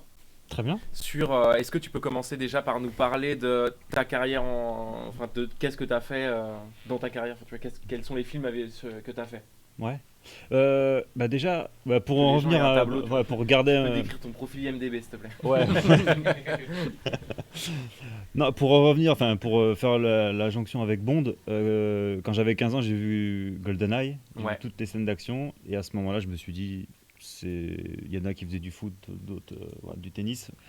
Je tournais des séquences d'action avec mes potes parce que ce film-là j'avais envie de sauter partout comme lui. Voilà. Donc j'ai fait ça pendant 10 ans. Et à 25 ans, j'ai vu Casino Royale. Je l'ai vu sauter entre les deux grues. Je me suis dit, putain, c'est ça que je veux faire. Je veux sauter entre deux grues. Et j'étais à Toulouse et j'ai débarqué à Paris avec mon showreel parce que j'avais... Ouais. J'ai pas fait de saut entre des grues, je montais à des grues, j'ai fait d'autres trucs quoi. Mais en tout cas, c'est ce qui m'a lancé dans, c'est ce qui m'a fait sauter le pas de monter. Parce que t'arrives à Paris à 25 ans. À Paris à 15 ans, on va dire. Ok. Et à ce moment-là, t'as fait aucun, t'es déjà cascadeur ou tu... Oui, en fait, j'ai un profil, disons que de 15 à 25 ans, comme je tournais plein d'images, je faisais des cascades, des trucs, c'était déjà chaud, quoi. Ok. Je réglais déjà mes cascades, je chorégraphiais, et en fait, j'avais un showreel, et on m'a fait très vite travailler parce que je prenais déjà des risques, voilà, et je faisais tout en sécurité. Je réfléchis, quoi, en fait, quand je suis pas un jacasse. Et du coup, j'ai bossé en 6 mois, j'ai fait un casting pour Banlieue 13, j'ai bossé sur Banlieue 13. Ouais. Et de ce film-là, j'ai rencontré un régleur qui m'en a fait rencontrer un autre. Et je suis rentré dans une équipe. Et après, j'ai bossé avec d'autres régleurs, d'autres coordinateurs. Si ok. Et de fil en aiguille, après, tu passes de films français sur des films américains? Ouais. J'ai bossé avec Olivier Schneider qui, lui, après Taken, il a enchaîné sur des grosses licences. Olivier Schneider, du coup, c'est un cascadeur? Ouais, qui est devenu régleur. Voilà. Ok. Ouais. C'est quoi la hiérarchie dans ce milieu de la cascade et du doublage? On va dire en France, il y a un coordinateur de cascade et il y a des cascadeurs en dessous. Il y a maintenant quand même des chorégraphes de combat. Voilà. D'accord. Parce que Comme on peut trouver en Asie par exemple. Ouais, même aux États-Unis. En fait, quand on veut faire un film vraiment poussé et enfin pousser tous les secteurs, les départements, quoi. Un bon régleur de cascade, il sait pas forcément, il a pas de style de chorégraphie, quoi. Voilà, il y a les styles asiatiques, tout ça. Tekken, il fallait tuer des gens à main nue. Enfin, c'était du self-défense très réaliste, quoi. Et donc, sur les grosses productions, il y a un stunt supervisor qui est tout en haut, qui chapeaute, qui a l'idée de ce que ça va être en fait. Et en dessous, il y a des stunt coordinators et il y a un fight coordinator. Et en dessous, il y a les doublures principales, les doublures seconde unit et plus spécialisées. Et après, il y a tous les cascadeurs qui gravitent autour. Voilà. Il y a les stunts, il y a les riggers aussi, tous ceux qui s'occupent des câbles. Ouais. Aux États-Unis, tout est ou en Angleterre, enfin dans les Tout est pays où câblé. ça bosse, il y a des grosses équipes pour tout. Ouais. Et une différence que tu pourrais faire entre la cascade en France et la cascade aux États-Unis, ça serait quoi? Bah, c'est que là-bas, c'est une industrie. Nous, c'est beaucoup de comédie. Eux, ils voient vraiment l'argent qu'ils peuvent faire. Donc, ils mettent toutes les chances de leur côté. Par exemple, aux États-Unis, il y a un listing qui sort tous les mois. Tous les films qui sont en pré-production, production ou post-production. Il y a accès à tous les départements. Et en fait, tu peux envoyer ton showreel, tes idées, machin. Et prod rappelle, dit ouais, nous, on veut par exemple pour Captain America, le soldat d'hiver, c'est des mecs inconnus au bataillon. Ils ont envoyé un showreel d'un combat, ils ont dit les producteurs Ils sont syndiqués aux États-Unis, non, les cascadeurs. Ouais. Disons qu'en France, si tu fais le 1, normalement le dire de prod il va te faire le 2, quoi. Ok. Ah oui, Sauf alors que là-bas, aux États-Unis, ils relancent les dés à chaque fois. Ils veulent qu'à l'image ça soit le top du top. Donc il y a moins de copinage. Ça c'est sûr. Ok. Du coup, ça ouvre plus de portes à. Ah ouais, si tu bosses, tu vas bosser. Ouais, ok. si tu bosses, tu seras reconnu. Ouais. Si quelqu'un voit que comme l'histoire de Van Damme, hein, si quelqu'un voit qu'il peut faire de l'argent avec toi, il va te prendre. Ok. Ouais. Et Van Damme, lui, par exemple, ça va être. Lui, il fait de la cascade dans ses films, ou d'ailleurs, il fait ses propres cascades. Bon, il fait les combats. Après, Il fait les les combats, doubleurs ouais. qui- Il y a plusieurs types, du coup, forcément, de cascades. Tu le sépares. Par exemple, dans James Bond, toi, Il y a tu vas- physique, tu ouais. vas Il y a te faire tout quoi? ce qui est cascade physique, tout ce qui est avec le corps, les combats, les chutes, les défenestrations, les percus de voiture, les torches. Après, il y a tout ce qui est mécanique, tout ce qui est un moteur. Mhm. Donc même la gondole, ça en fait partie. C'est Ouais, c'est donc ça, voiture, ouais. moto, bateau, quad, tout ce qui est un moteur. Et après, on va dire qu'il y a une autre, c'est l'équitation. Voilà, l'équitation et l'escrime. Voilà. Les chevaux, c'est quand même autre chose qu'une moto. Il faut vraiment. Et toi, tu t'es spécialisé dans un domaine ou Le physique, ouais. Le physique. Ouais. Donc tout ce qui est cascade, voiture, etc. C'est. J'en ai fait un peu, mais plus parce que des fois en tant que doublure, on préfère. Ou c'est parce que les personnes t'apprécient. Elles disent ok, vas-y, ça tu peux le faire. Ok. Oui, je C'est peux le plus faire, on te d'accord. laisse- on te donne ta chance, Ouais. mais, Non, c'est pas comme ça. En cascade, parce qu'un preneur de son, s'il rate une prise, enfin, si c'est pas trop grave. Si toi en voiture tu casses du décor, on peut pas te dire, enfin le dire de prod, il va pas dire ah vous lui avez laissé sa chance, mais les gars, Oui. on est pro là, il faut des gens qui, ou quand tu sautes d'un bâtiment, il faut être sûr que tu puisses le faire. Enfin ça m'est arrivé d'entendre des personnes des régleurs proposent des journées à des gens, ils disent ouais je peux le faire, et puis arrivé en haut de l'immeuble ils font non je peux pas sauter. Ça t'est déjà arrivé toi d'ailleurs? Tu prévois une cascade où il y a quelque chose d'impressionnant à faire et sur le fait accompli t'es en fait non je pensais en être capable mais Non, je réfléchis tout avant et puis de toute manière je le fais. Et il y a des choses que t'as refusées en amont parce que tu te sentais pas de le faire? Non. Est-ce que, C'est je pour sais ça pas, que tout le monde te veut. est-ce qu'il y a des trucs impressionnants? Tellement Est-ce bon, que tu vois, tu peux nous raconter un truc? Bah les peut-être percus voitures. La cascade que ça tu... c'est vous mettez le ouais bah là voilà les percus voitures Ouais. par exemple ça c'est des choses où il y en a qui disent non mais après moi c'est mon C'est dangereux la c'est percu ce que voiture. j'aime aussi ouais c'est dangereux ça. C'est ce qu'il y a de plus dangereux. Bon, j'imagine après ça dépend. Ce qu'il y a de plus dangereux c'est ça pour moi parce que t'as un KO, enfin à la vitesse où je le faisais certaines fois il y avait vraiment je prenais un KO quoi, il y avait pas de. Tu peux Donc faire. t'acceptes à ce moment-là de te dire ok ça va me c'est foutre ça. un coup de Tu peux dingue. faire combien de fois cette prise? Enfin tu peux. Ah, cette scène, tu peux la ça, faire combien- tu peux combien de prises Enfin, j'ai toujours préféré donner tout pour pas qu'il y ait d'autres options que de pas en faire. Enfin, le pare-brise, quand c'est une mort, quand dans le scénar le personnage se fait écraser, ils viennent bien évidemment, ils veulent voir le pare-brise cassé, tout ça, donc le pare-brise je le défonce. J'ai pas d'autre option. Sinon, Et je me comment dis tu je vais en défonces- refaire une et j'ai pas comment tu envie. défonces T'as un pas envie. pare-brise? Bah tu Un fonces angle. dedans. Ouais. C'est l'angle. Non mais quand la... Tout est dans l'anglais. C'est un métier. Non mais 80 Ouais, c'est kilos, vrai. si tu vas dans la voiture, voilà, c'est Normalement, ça marche. Ouais, ça passe. Ne Journée refaites pas ça classique chez au- vous, évidemment. Journée Tu t'es classique déjà au bureau. blessé Journée classique, oui. Je me suis déjà blessé. Ouais. J'ai toujours terminé debout mes journées, mais Avec une mais j'ai jambe. mal. Avec Là, une là, j'ai jambe mal. cassée, mais je J'ai mal au J'ai cervical. beau être matinal, j'ai mal. Oui, Vaudou nous dit que Jean-Charles a doublé Paul Walker, en effet. Enfin, je sais pas si t'es doublé. Ouais. Je sais pas, ouais. Qu'est-ce qu'il y a dans Julie Lescaut? Apparemment, Joséphine Ange Gardien l'a contacté. Ouais, j'ai fait Julie Lescaut. Tu t'es gardé de me le dire. Ouais. Non, mais après, voilà. Oui, ouais. non, mais attends. Mais ouais, le Paul Walker, c'était Fast and Furious 6, ouais. Ok. Du Ouais. coup, plus de la voiture? Des cascades voiture? Non, il s'était blessé au genou et du coup il refallait une doublure et ils m'ont fait venir à Londres et c'est le combat dans l'Antonov, ouais. Mais c'est ça que tu me racontais tout à l'heure. Après, je sais pas si c'était le cas maintenant, mais là, on peut imaginer que la doublure, elle va remplacer l'acteur quand on le voit pas beaucoup, ou quand il est de dos, ou quand on le voit de loin. Là il y avait déjà du Ouais. face replacement. Ouais, tout c'est à ça. l'heure. C'est que tu me parlais de comment t'appelles ça, du face replacement? Ouais, ils mettent des points sur notre visage. Enfin, remarque, non, pas enfin, c'était notre méthode Ok. sur Fast and Mais Furious. c'est Ils commun scannaient que- nos ouais. visages, on faisait des expressions comme ça. Ah ouais. Et lui il faisait pareil et donc après il mettait son visage sur mon corps. Ouais, ça c'est fou ça. Et sur No Time Today par contre c'était des points partout, tous les jours. Et voilà. Ça, Ok. pour le coup, on se rend peut-être pas compte de l'évolution. Ouais, Ouais, je c'est- pense, ouais. parce ouais. que avant, on, c'est perruque, bah, hein. on vient de parler de Roger Ouais, Moore. puis ouais, c'est avant. On vient de c'est- parler de Roger Moore. Véridique. Il y a des. Amusez-vous si vous voulez sur YouTube à prendre les extraits, on peut mettre pause, mais que ce soit notamment sur Dangereusement Vôtre avec des super cascades. Franchement, on met pas ça en cause. Il y a énormément de monde, c'est des trucs, ça devait être vraiment périlleux et tout. Mais c'est sûr que jamais c'est Roger Moore et tu le vois quoi. C'est-à-dire que les gars, ils le filment quasi de face. Ouais, on lui a mis une perruque, vite fait. Il pas conduit, suffisant, il conduit quoi. comme Il est ça, un tu peu- vois. un Mais, peu courbé. ouais, Mais d'ailleurs, très souvent dans les Roger Moore, dans le découpage, t'as toujours un plan hyper découpé où t'as Roger Moore qui a atterri sur. Oui, ouais, c'est souvent ça. Et comme puis ça. c'est souvent des plans très rapprochés sur les comédiens et des plans plus larges où généralement on essaye de les faire les plus larges possibles, j'imagine. Enfin, trouver un bon compromis pour voir la cascade, mais pas trop voir le cascadeur, du moins à l'époque, quoi, parce que maintenant les questions se posent peut-être un peu moins. Mais voilà, ça c'est quand même une étape. Je sais pas à partir de quand ça a commencé à arriver, ces technologies numériques en gros pour. Bah, chez les Américains, à mon avis, c'était il y a 10 ans, quelque chose comme ça. Ouais.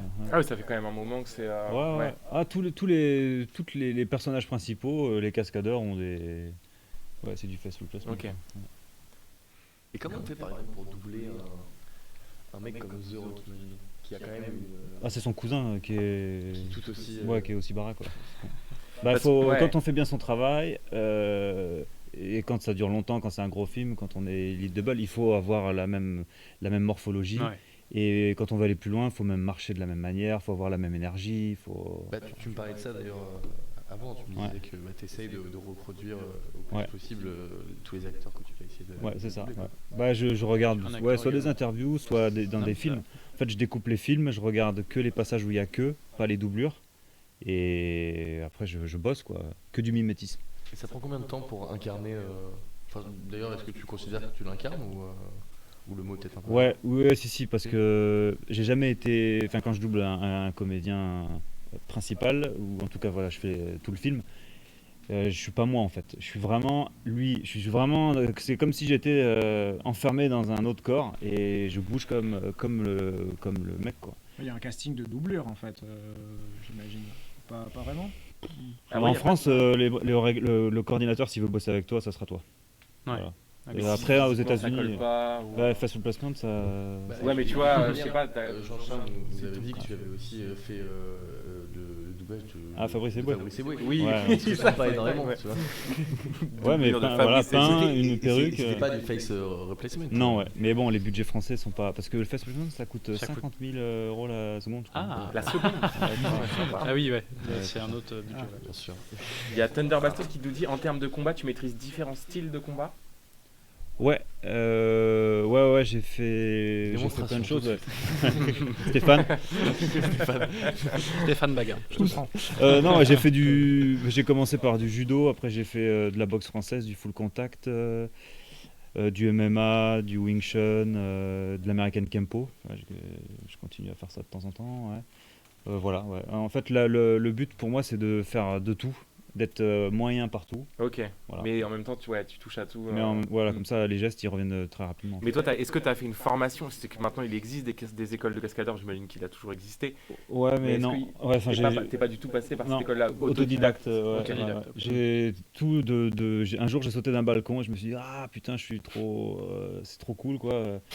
Et... L'école de la vie. Ouais, l'école de la vie. Ouais. T'as fait l'école de la vie. Et c'est parti de ça. Et puis après, c'est devenu. Après, je sautais enfin, je défonçais des toits dans les maisons abandonnées, je tombais sur des tables que je cassais. Voilà. Mais en fait, plus tu fais des trucs de dingue, plus les gens vont se dire, ah, ce mec est bon, quoi. Ouais. En fait, il y a un certain temps où comment tu juges? Parce que tu parles de Jackass, il fait un truc, mais c'est passé en même temps. Tu montres à quel point c'est sécurisé, à quel point c'est pas. Ouais, parce que je réfléchis à tout le temps. En fait, Ouais. quand je passe à travers un truc comme ça, je découpe toutes les poutres. Ouais. Et je découpe. Enfin, rien n'était moussé, j'enlève tout. Par exemple, ici, on va je sais pas, m'engueuler, dans la quoi. bande démo, s'il y avait. À un moment, je saute sur une voiture de 3-4 mètres. Et en fait, j'ai découpé le toit en deux. Et le toit, je l'ai plié à l'intérieur pour pas que ça me coupe. Donc je réfléchis à tout et puis ça se passe bien. Puis les gens en fait, parce que le premier gars qui m'a fait bosser, il m'a dit, il m'a pas reconnu le premier soir. Après le lendemain matin au petit déjeuner, il me dit mais c'est toi qui m'as envoyé une bande démo il y a 6 mois où tu sautes dans les cartons. Et je dis ouais c'est possible ouais. Et voilà, après il m'a vu, il a vu qui j'étais, il m'a vu bosser et puis après il s'est rendu compte que je réfléchis en fait. Voilà.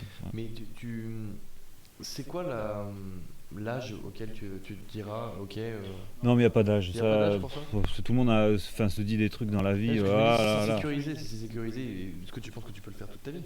Ah bah Jackie Chan, il y en a beaucoup. Enfin là je me sens déjà fatigué moi. Mais Jackie Chan lui il a 65 ans et il fait toujours des saltos le mec. Donc tout ça c'est dans la tête et il s'est blessé bien plus que moi. Le mec il s'est pété tous les os du corps et il est encore là quoi. Il a fait des cascades hyper dangereux. Ah oui. Lui c'est la référence. Mais du coup tu as dit que parce que vas-y Stéphane, vas-y. T'as une petite expérience de tournage sur des films asiatiques. Ah, Jackie Chan j'ai fait une journée. C'est vrai? Ouais. Sur quel film? Chinese Zodiac. D'accord. En fait, il y avait un combat, enfin j'ai pas fait le combat, du coup ils m'ont rappelé je sais plus quoi, et en fait on m'a mis dans une voiture, j'étais accroché et tout ça, et je me rappelle en tout début de journée, et il y a un mec qui me touche le cul en fait. Je comprends qu'il met de la poussière le mec, et je me regarde quand même, je dis putain, et en fait c'était Jackie Chan.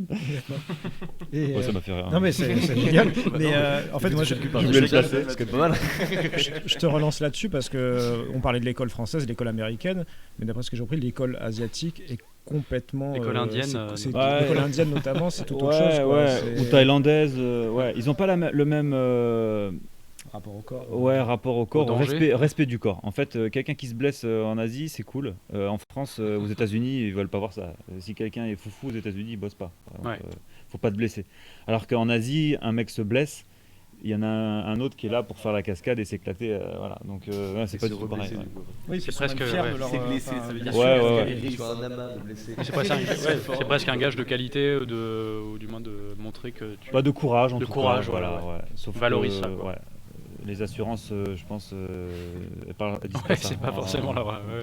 N'hésitez pas à poser des questions d'ailleurs dans le chat. chat. Il y a Barnabé qui dit tu joues James Bond ou tu joues Daniel Craig qui joue James Bond? C'est une bonne question.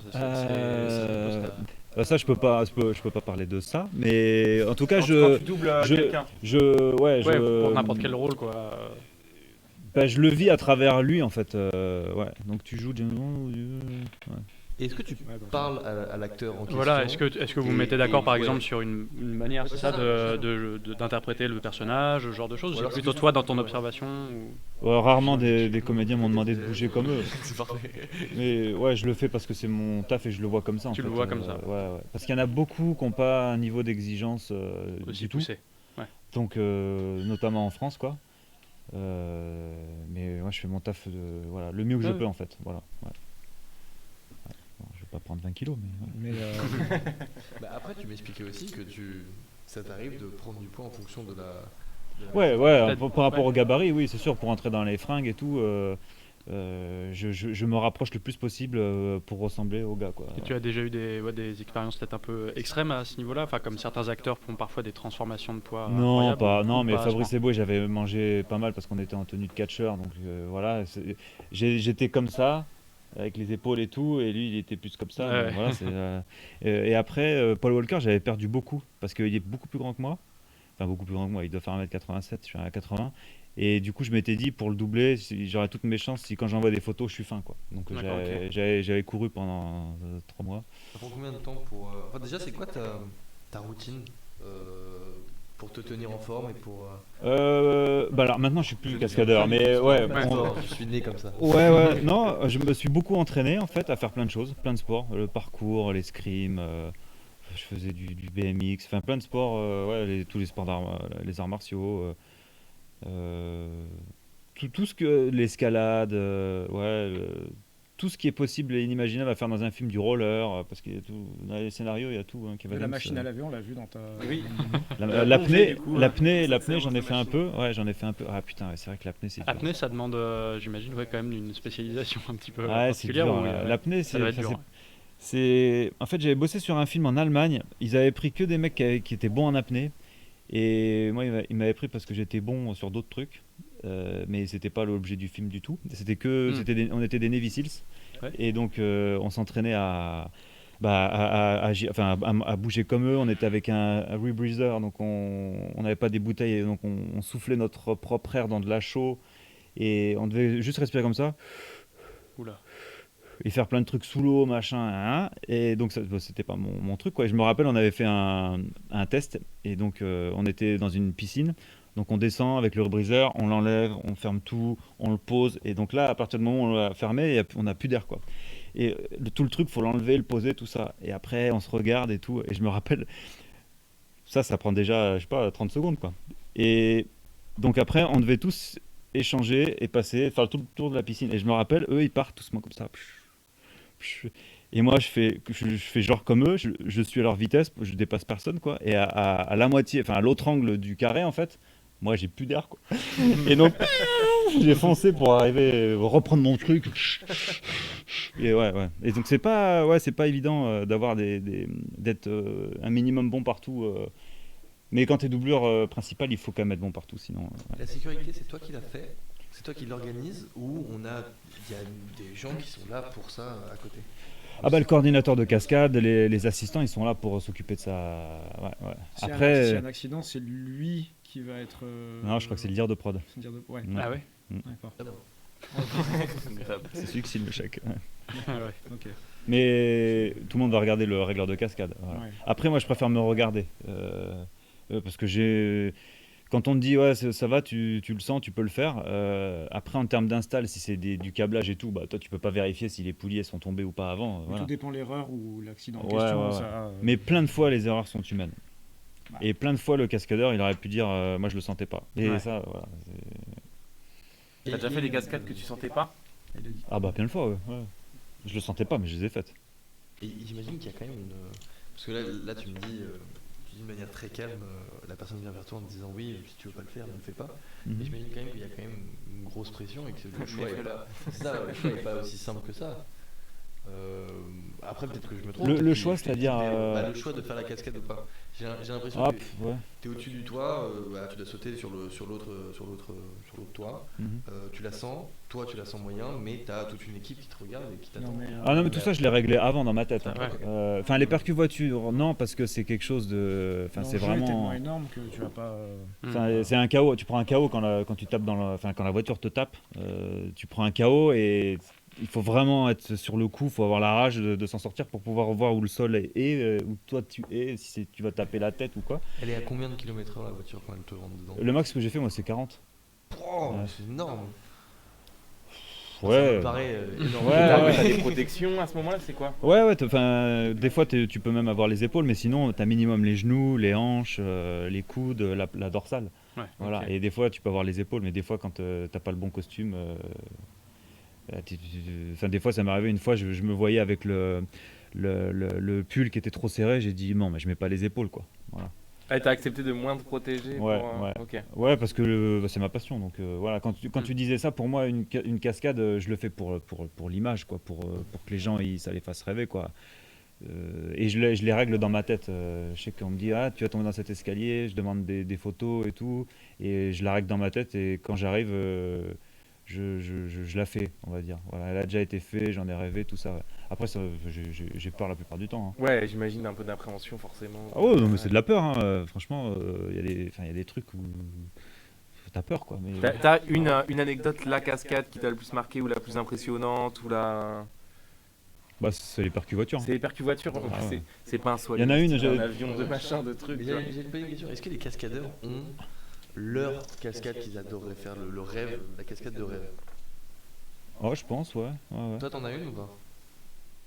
Franchement, tu es libre. Ouais, bah, je les ai faites, celles que je voulais faire. Ouais. Enfin, des trucs réalistes. Après, bien sûr, j'aurais aimé sauter entre deux grues, mais j'ai pas pu le faire. Non, j'ai fait ce que je voulais faire. Ouais. Même si c'était pas dans un film. Enfin voilà, par exemple, défoncer un toit et tomber sur une table et me relever et dire ah, ça va, tout va bien. Ouais, bah ouais, c'est des trucs comme ça. Ouais. Tu vas être content quand tu te relèves. Aller dans l'espace comme Tom Cruise, oui. Oui. Alors c'est vrai, ça. Ouais, c'est vrai, c'est un projet. C'est en préparation, prochain film de Doug Liman, je crois. Bah, après, Tom Cruise, c'est un cas d'école à part, quoi. Oui, tout à fait. Ouais. Ah oui, lui, il est comédien et cascadeur. Oui, il fait 99% de ses. Ah, maintenant 100%. 100%. Ah ouais. Ça, c'est fou. Il n'y a même pas une seconde, tu penses, même dans un. Dans le 6, il a une doublure qui répète, mais sur le tournage, le mec, il est inexistant. Il est même pas à la feuille de service. Ah oui, d'accord. Il laisse rien. Ouais. Depuis qu'il produit, c'est lui. Tout, et... Ouais, mais parce qu'il est devenu producteur, justement, c'est pour ça. C'est quoi, pardon? Parce qu'il est devenu producteur qu'il peut maintenant. Oui. Ok, d'accord. Mais c'est pas. Les assureurs suivent. Ah oui, c'est ça qui est fou. Ah bah oui. Il y avait mais bon, il doit mettre énormément d'argent. Ouais, sur le 6, non, il avait un problème physique, il s'était cassé le pied. Ouais.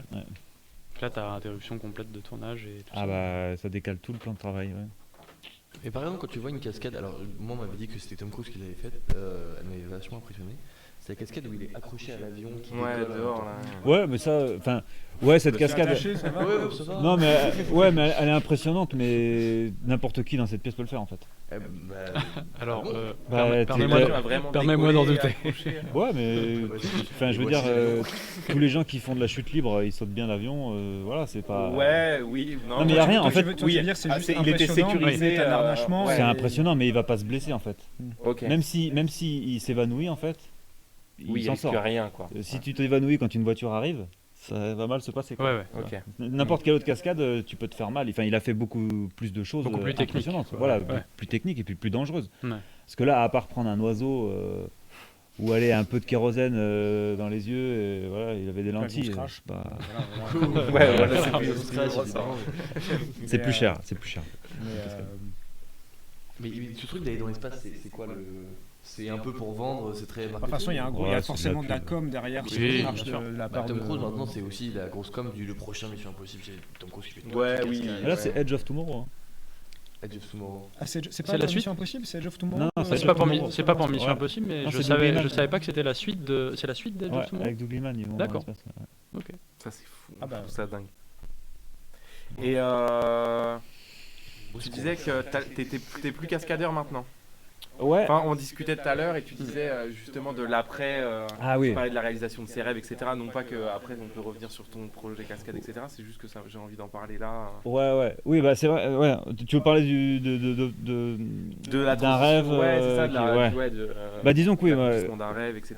Voilà, quand j'ai vu Casino Royale, je suis monté à Paris pour faire cascadeur. Donc évidemment, Bond pour moi, ça avait beaucoup de sens. Donc j'ai eu la chance de pouvoir bosser sur Spectre et No Time to Die. Et une fois que le tournage s'arrête, c'est vrai qu'il faut réfléchir. Enfin, on nous apprend pas, quand on réalise un rêve, on nous apprend pas à le gérer en fait. Qu'est-ce qu'il y a derrière? Parce que la plupart des gens, je sais qu'il y a beaucoup d'étudiants ici, ils se disent ah j'ai envie de faire ça, mais en fait une fois que tu l'as en fait, c'est comme l'iPhone. Tu t'achètes ton iPhone, une fois que tu l'as, bon, qu'est-ce qu'ils vont sortir un autre bientôt. Ouais, voilà. Mais disons que pour un rêve, pour quelque chose, enfin ouais, je suis tombé dans le vide le jour d'après. J'étais euphorique à la fin du tournage comme tout le monde, et le jour d'après, c'était la descente aux enfers. Dépression postnatale. Ouais. Après, ça a duré qu'une demi-journée parce qu'après, je me suis dit non, mais maintenant, fais juste ce que tu as envie. Voilà. Et puis ça va en fait. Oui, t'arrives à. Ouais. Mais... C'est toujours dur de se challenger parce que voilà, Pour en avoir discuté un peu, il y a des gens, je me rappelle, il y avait un pote aussi qui m'avait dit qu'il avait vu, je sais plus quel artiste gagner un Emmy Award ou un truc, quoi. Il était dans sa loge à pleurer derrière le mec, quoi. Tout le monde se dit, bah non, mais t'es riche, t'es beau, t'es heureux, t'es tout ce que tu veux.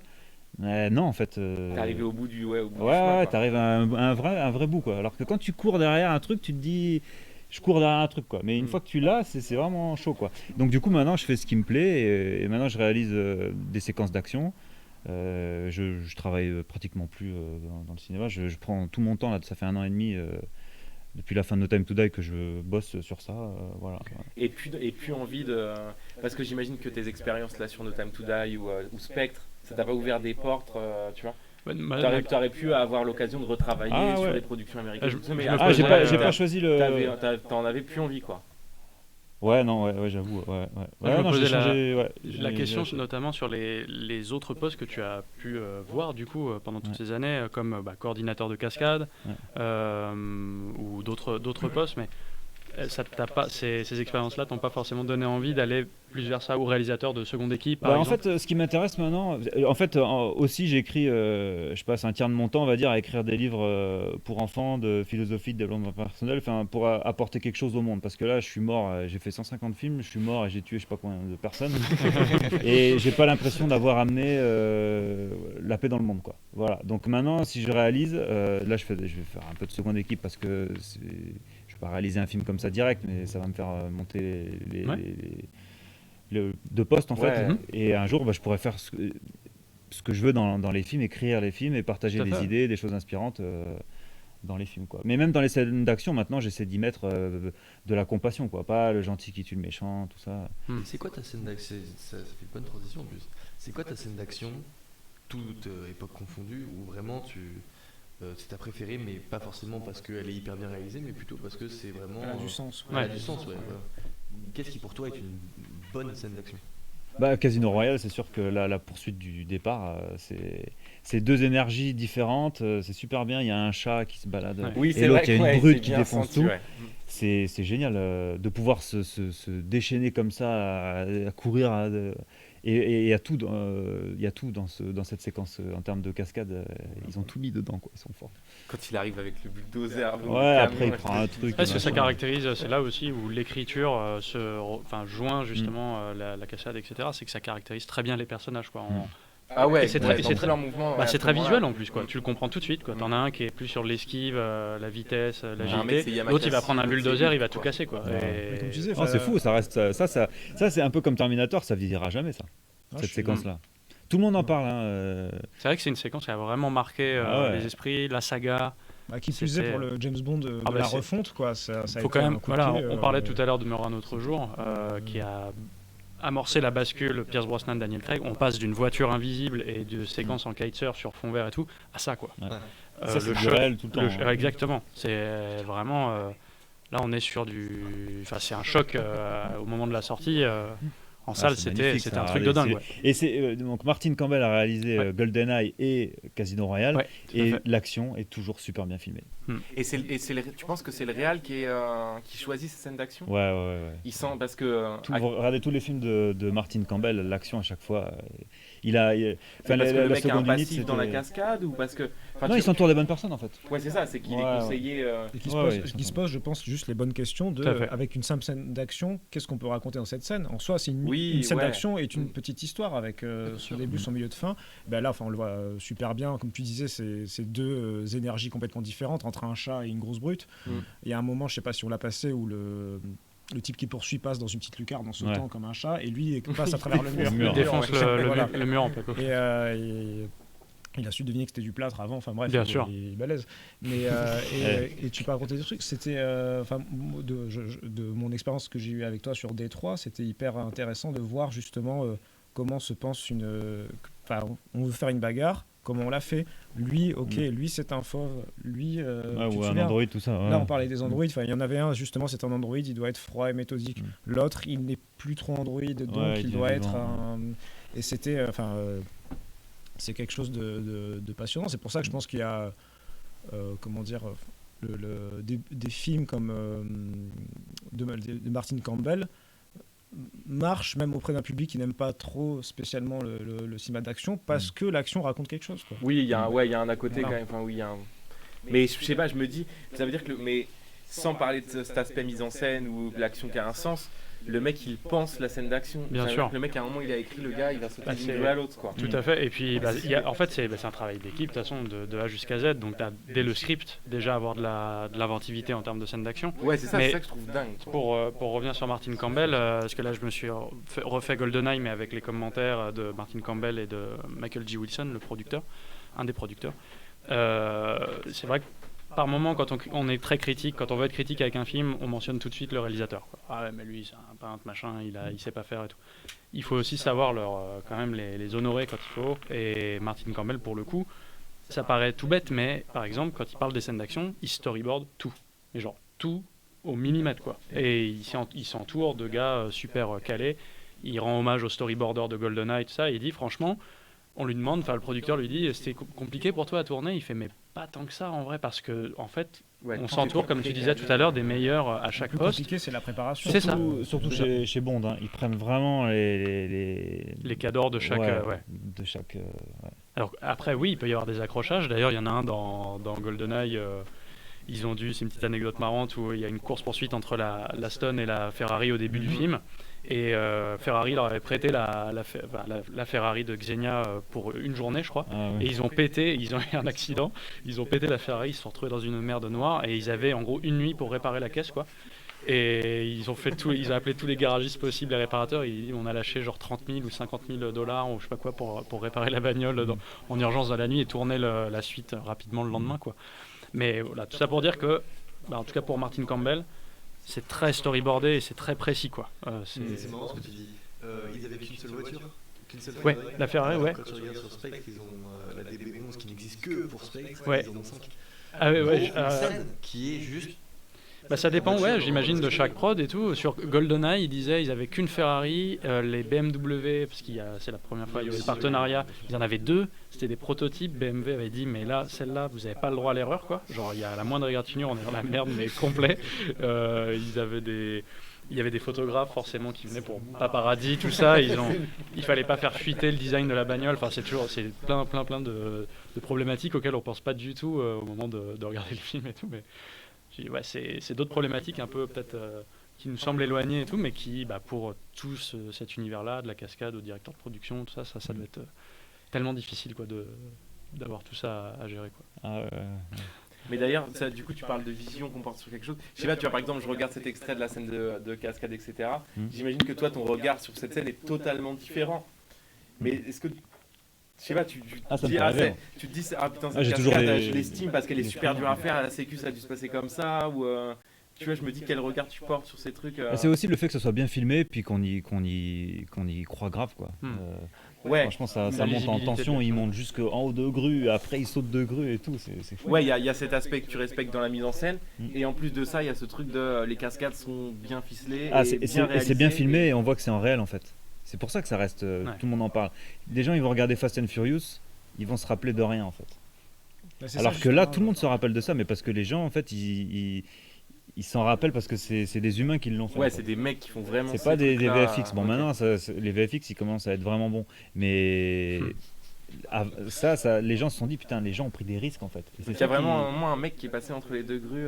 Ah, ils qui ont a sauté. entre Ouais, il y a les eu deux grues, ouais, il y a eu plusieurs doubleurs qui l'ont fait. Est-ce que pour toi, justement, dans les gros blockbusters récents, les grosses licences, il y a des trucs où, comme tu parlais de Fast and Furious, où tu t'ennuies, tu trouves que c'est pas bien, et pourquoi justement ces scènes d'action sont nazes pour toi ou- Non, je dis pas que c'est pas bien. Non, non, Oui, il y a des enfin, choses qui sont bien filmées pour moi et ça marche. Voilà, même si c'est fait en VFX, je me dis ouais, j'y ai cru quoi. Voilà. Mais après, j'accepte. En fait, pour moi, un film, c'est une œuvre. C'est comme un livre en fait. J'y accorde aucun crédit. C'est pas ma vie en fait. Là, je me dis là, putain, il saute entre deux grues, c'est génial en fait. Voilà. Là, je sais pas, dans Fast and Furious, ça devient n'importe quoi. Mais quand t'achètes. En fait. Ta Matrix, on te dit, voilà, dans la Matrice, tu peux faire ce que tu veux. Les gens ils disent, ah ouais, bon, j'accepte alors. Si on me le vend comme ça, voilà. Mais Fast and Furious, tu peux le regarder comme un Américain et te dire, ouais, c'est cool. Mais il faut accepter que le film, c'est une œuvre de fiction. Faut accepter Et ça, t'es pas là pour. Enfin, je ne suis pas là pour juger si la voiture, oh non, elle peut Ah non, pas non, faire mais ça. je parle vraiment juste de. Comme tu dis, c'est juste que l'action est mal filmée. Des fois c'est mal filmé. C'est pas mal filmé, c'est pas une question que. Enfin, on y croit ou on n'y croit pas. Je suis d'accord avec toi qu'un film a ses codes, il faut qu'il soit simplement cohérent à l'intérieur du film, quoi. Enfin, on peut pas, tous les films peuvent pas plaire à tout le monde. Ouais. Voilà. T'as des styles différents, même au sein de James Bond, là, entre Casino Royale et Quantum of Solace, voilà. Rien à voir. Alors pourtant, là, le taf c'est des plus cascadeurs compliqué. était dingo aussi. Il y a des scènes de ouf, mais c'est tellement filmé différemment. Ça surfe encore une fois, ça s'adapte à la mode, sur la mode Jason Bourne et tout ça, que le travail des cascadeurs est peut-être, ça doit être un peu frustrant. Initial, on le rappelle. Pardon ? Jason Bourne même initial que. Oui, c'est vrai. Que John Barry et James Bond. C'est vrai. Donc ouais, c'est peut-être un peu frustrant quand on est cascadeur de voir son action filmée comme ça entre guillemets, parce que c'est très coupé, très tout ça. C'est en partie pour ça que j'arrête la cascade et que je veux la filmer maintenant. C'est pour que ça soit que le travail, les gens qui prennent des risques, que ça soit à l'écran. Ouais, tout à fait. Tellement j'ai mal partout. Et je souhaite que plus personne n'ait mal. Donc au moins, s'il y a un risque qui est pris, que ça soit à l'image, quoi. C'est pour ça que c'est tellement plus spectaculaire, comme tu les disais, tout nouveaux plus, gros quoi. films qui sont faits comme Deadpool 2, comme John Wick, comme Hobbs and Shaw, Atomic Blonde. Là, ils vont refaire Highlander, tout ça. Là. Tous ces gros films, maintenant, c'est 87-11. C'est des cascadeurs qui ont monté cette boîte il y a, je sais pas, 15 ans. Et maintenant, c'est des cascadeurs qui réalisent en fait. Voilà. Maintenant, aux États-Unis, Sam Hargrave qui a réalisé Extraction, c'est la doubleur de Captain America. Le réalisateur de John Wick, Chad Stahelski, c'est ça. C'était la doubleur de Kenny Reeves sur Matrix. Tu parlais à un moment des effets spéciaux et du fait que ils commencent à devenir très très bons. Est-ce que tu penses qu'à un moment les effets spéciaux peuvent peut-être prendre une part des en fait, des cascadeurs? Non, ça c'est bon. En France, je vais parler du constat. En fait, si t'as pas d'ordinateur pour faire tous les Avengers, les Marvel, tout ça, en Angleterre, il y a des centaines de personnes qui bossent sur ces films-là, tout le temps. Donc en fait, s'il n'y a pas d'ordinateur pour faire de la post-prod visuelle, il n'y a pas de film, en fait. Et donc, si tu veux, oui, en effet, des fois, Spider-Man, il est fait en VFX, mais par contre, tout ce qui se passe, les cascadeurs qui évitent les bagnoles, quand l'autre il prend une bagnole et qu'il la jette et tout, ça fait bosser énormément de monde. Donc dire, ça va nous prendre notre taf, j'aimerais bien qu'on revienne 10 ans en arrière quand il n'y avait pas les Avengers et qu'on regarde qui bossait. Ouais. Parce que là, maintenant, le marché, ça bosse partout, grave. Parce que ça ouvre des possibilités tous les de films, scènes complètement toutes les licences qui se font. Donc dire, après c'est plus par rapport le monde. Là pour l'instant, le behind the scene de Casino Royale où on voit des vrais cascadeurs prendre des risques et tout, même les comédiens et tout prendre des risques, ça fait vendre le film. Après le truc que je pose c'est plus par rapport au futur proche. Tout ce qui est jeux vidéo c'est super bien fait et tout. Maintenant il y a des comptes Instagram de mannequins qui n'existent même pas et il y a plein de followers qui les suivent. Le futur, ça va peut-être être de suivre des gens qui n'existent pas, quoi. Donc voilà, mais ça c'est un autre débat. Je sais pas pourquoi j'ai lancé ça, mais je me posais une question. Tu parlais tout à l'heure de remplacer donc les visages numériquement. Est-ce que tu aurais peut-être un truc ou astuce ou je sais pas, ou si toi déjà de base tu vois quand c'est fait ça ou pas, ou s'il y a une vraie valeur ajoutée justement aujourd'hui à être un Tom Cruise, à être un Jean-Paul Belmondo, à être un acteur qui fait ses propres cascades et qui met du sien, quoi. Où aujourd'hui la technologie arrive à un point. Oh oui, la technologie, si tu payes là maintenant, c'est franchement, c'est. Donc en gros, les polices d'assurance maintenant vont toujours, à part pour Tom Cruise, quand ils vont demander à. Non, mais après, ça reste encore. C'est ça que je vous disais, c'est que les behind the scenes, en fait, là, Tom Cruise, on sait qu'il va aller tourner dans l'espace. Le film, il est même pas. C'est un projet, quoi. Là, il est sur Mission Impossible. Donc on le vend là-dessus. C'est une bonne valeur ajoutée pour le vendre. Ça a toujours été un truc parce que tu vois, même si on prend le cinéma muet, Buster Keaton faisait déjà à l'époque des trucs complètement dingues. Et alors sans aucune assurance. Ah oui, non, la maison là. Où Chaplin se filme avec un lion. Alors bon, peut-être que le lion était défoncé, j'en sais rien. Mais je veux dire, ça va être des. Je pense que depuis le début du cinéma, il y a toujours une volonté du vrai dans le faux, quoi. Tu vois. C'est que.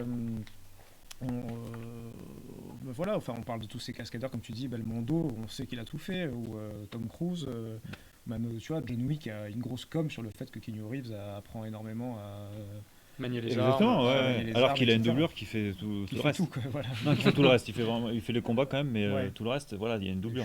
Mais il va chez Taran à Los Angeles et ça, les gens se disent ah putain le mec il bosse et tout. Ouais. Puis tu le vois à l'écran. Beaucoup de com, quoi. Ouais, Maintenant, c'est la beaucoup com, de c'est com, un truc de fou. Ouais. Et même à vrai dire, tu vois, Daniel Craig, même s'il a 15 doublures, on a après sa blessure, parce il a été blessé sur No Time to Die, si je dis pas de bêtises.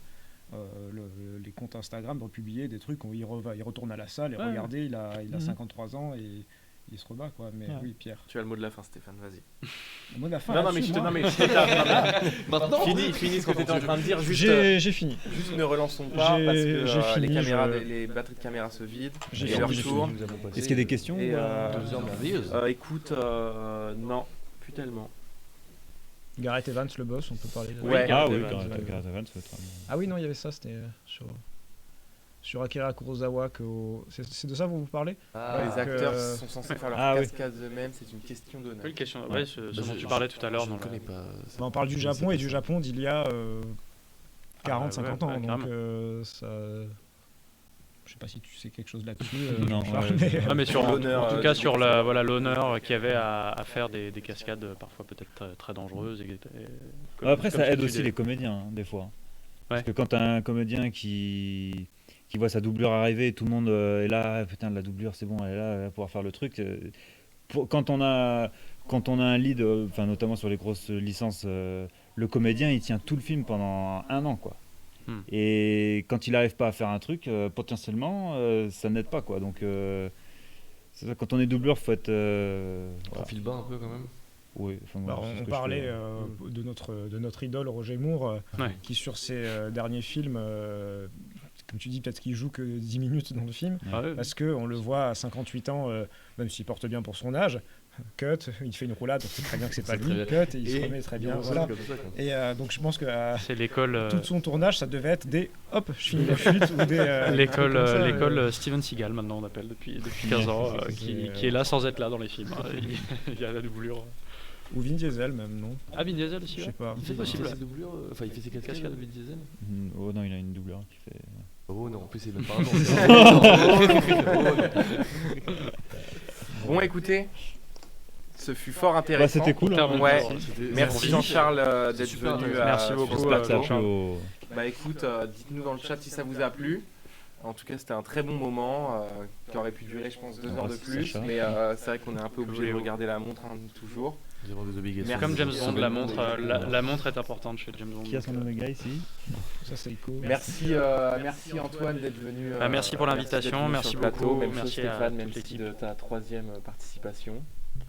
Et Jean-Charles, pareil, merci encore. C'était un plaisir. Merci à l'équipe technique. Merci beaucoup à la régie, bravo. Du refuge qui nous ont très largement bravo. sur cette émission exceptionnelle.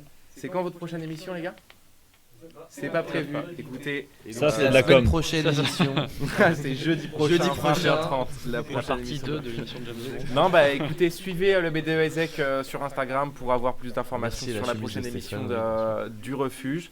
Merci encore à vous, merci à particulier Arita. Il y a Stéphane qui essaie d'être discret. Ouais, merci particulier Merci particulièrement à Arita pour ce sacerdoce. Sans elle, cette émission n'aurait pas été possible. Notre Barbara Broccoli, qui a été notre cerveau et nos mains pendant ces dernières semaines et qui a fait que tout était possible. On remercie Valérie. Merci. Bien sûr. Merci à Valérie. Merci Valérie, bien sûr. Merci à la chemise de Stéphane, surtout à la chemise. La chemise, whisky. À la chemise de Stéphane et au tongs de Jean-Charles. Voilà. Oui. D'ailleurs, oui. Il y avait la team des cascadeurs, mais porte des tongs. La team détente. Ah, je suis plus. Là, ça se voit là. J'ai pas de blouson en cuir là. C'est terminé cette histoire. Quand t'as atteint tes rêves, t'as le droit de porter des tongs. Moralement, tu es excusable. Mais Roger Moore portait des tongs. Bon, écoutez, on va couper. Merci beaucoup de nous avoir suivis. À la prochaine, peut-être, un jour. On vous tiendra au courant.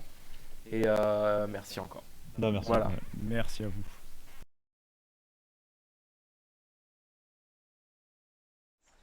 Who is this?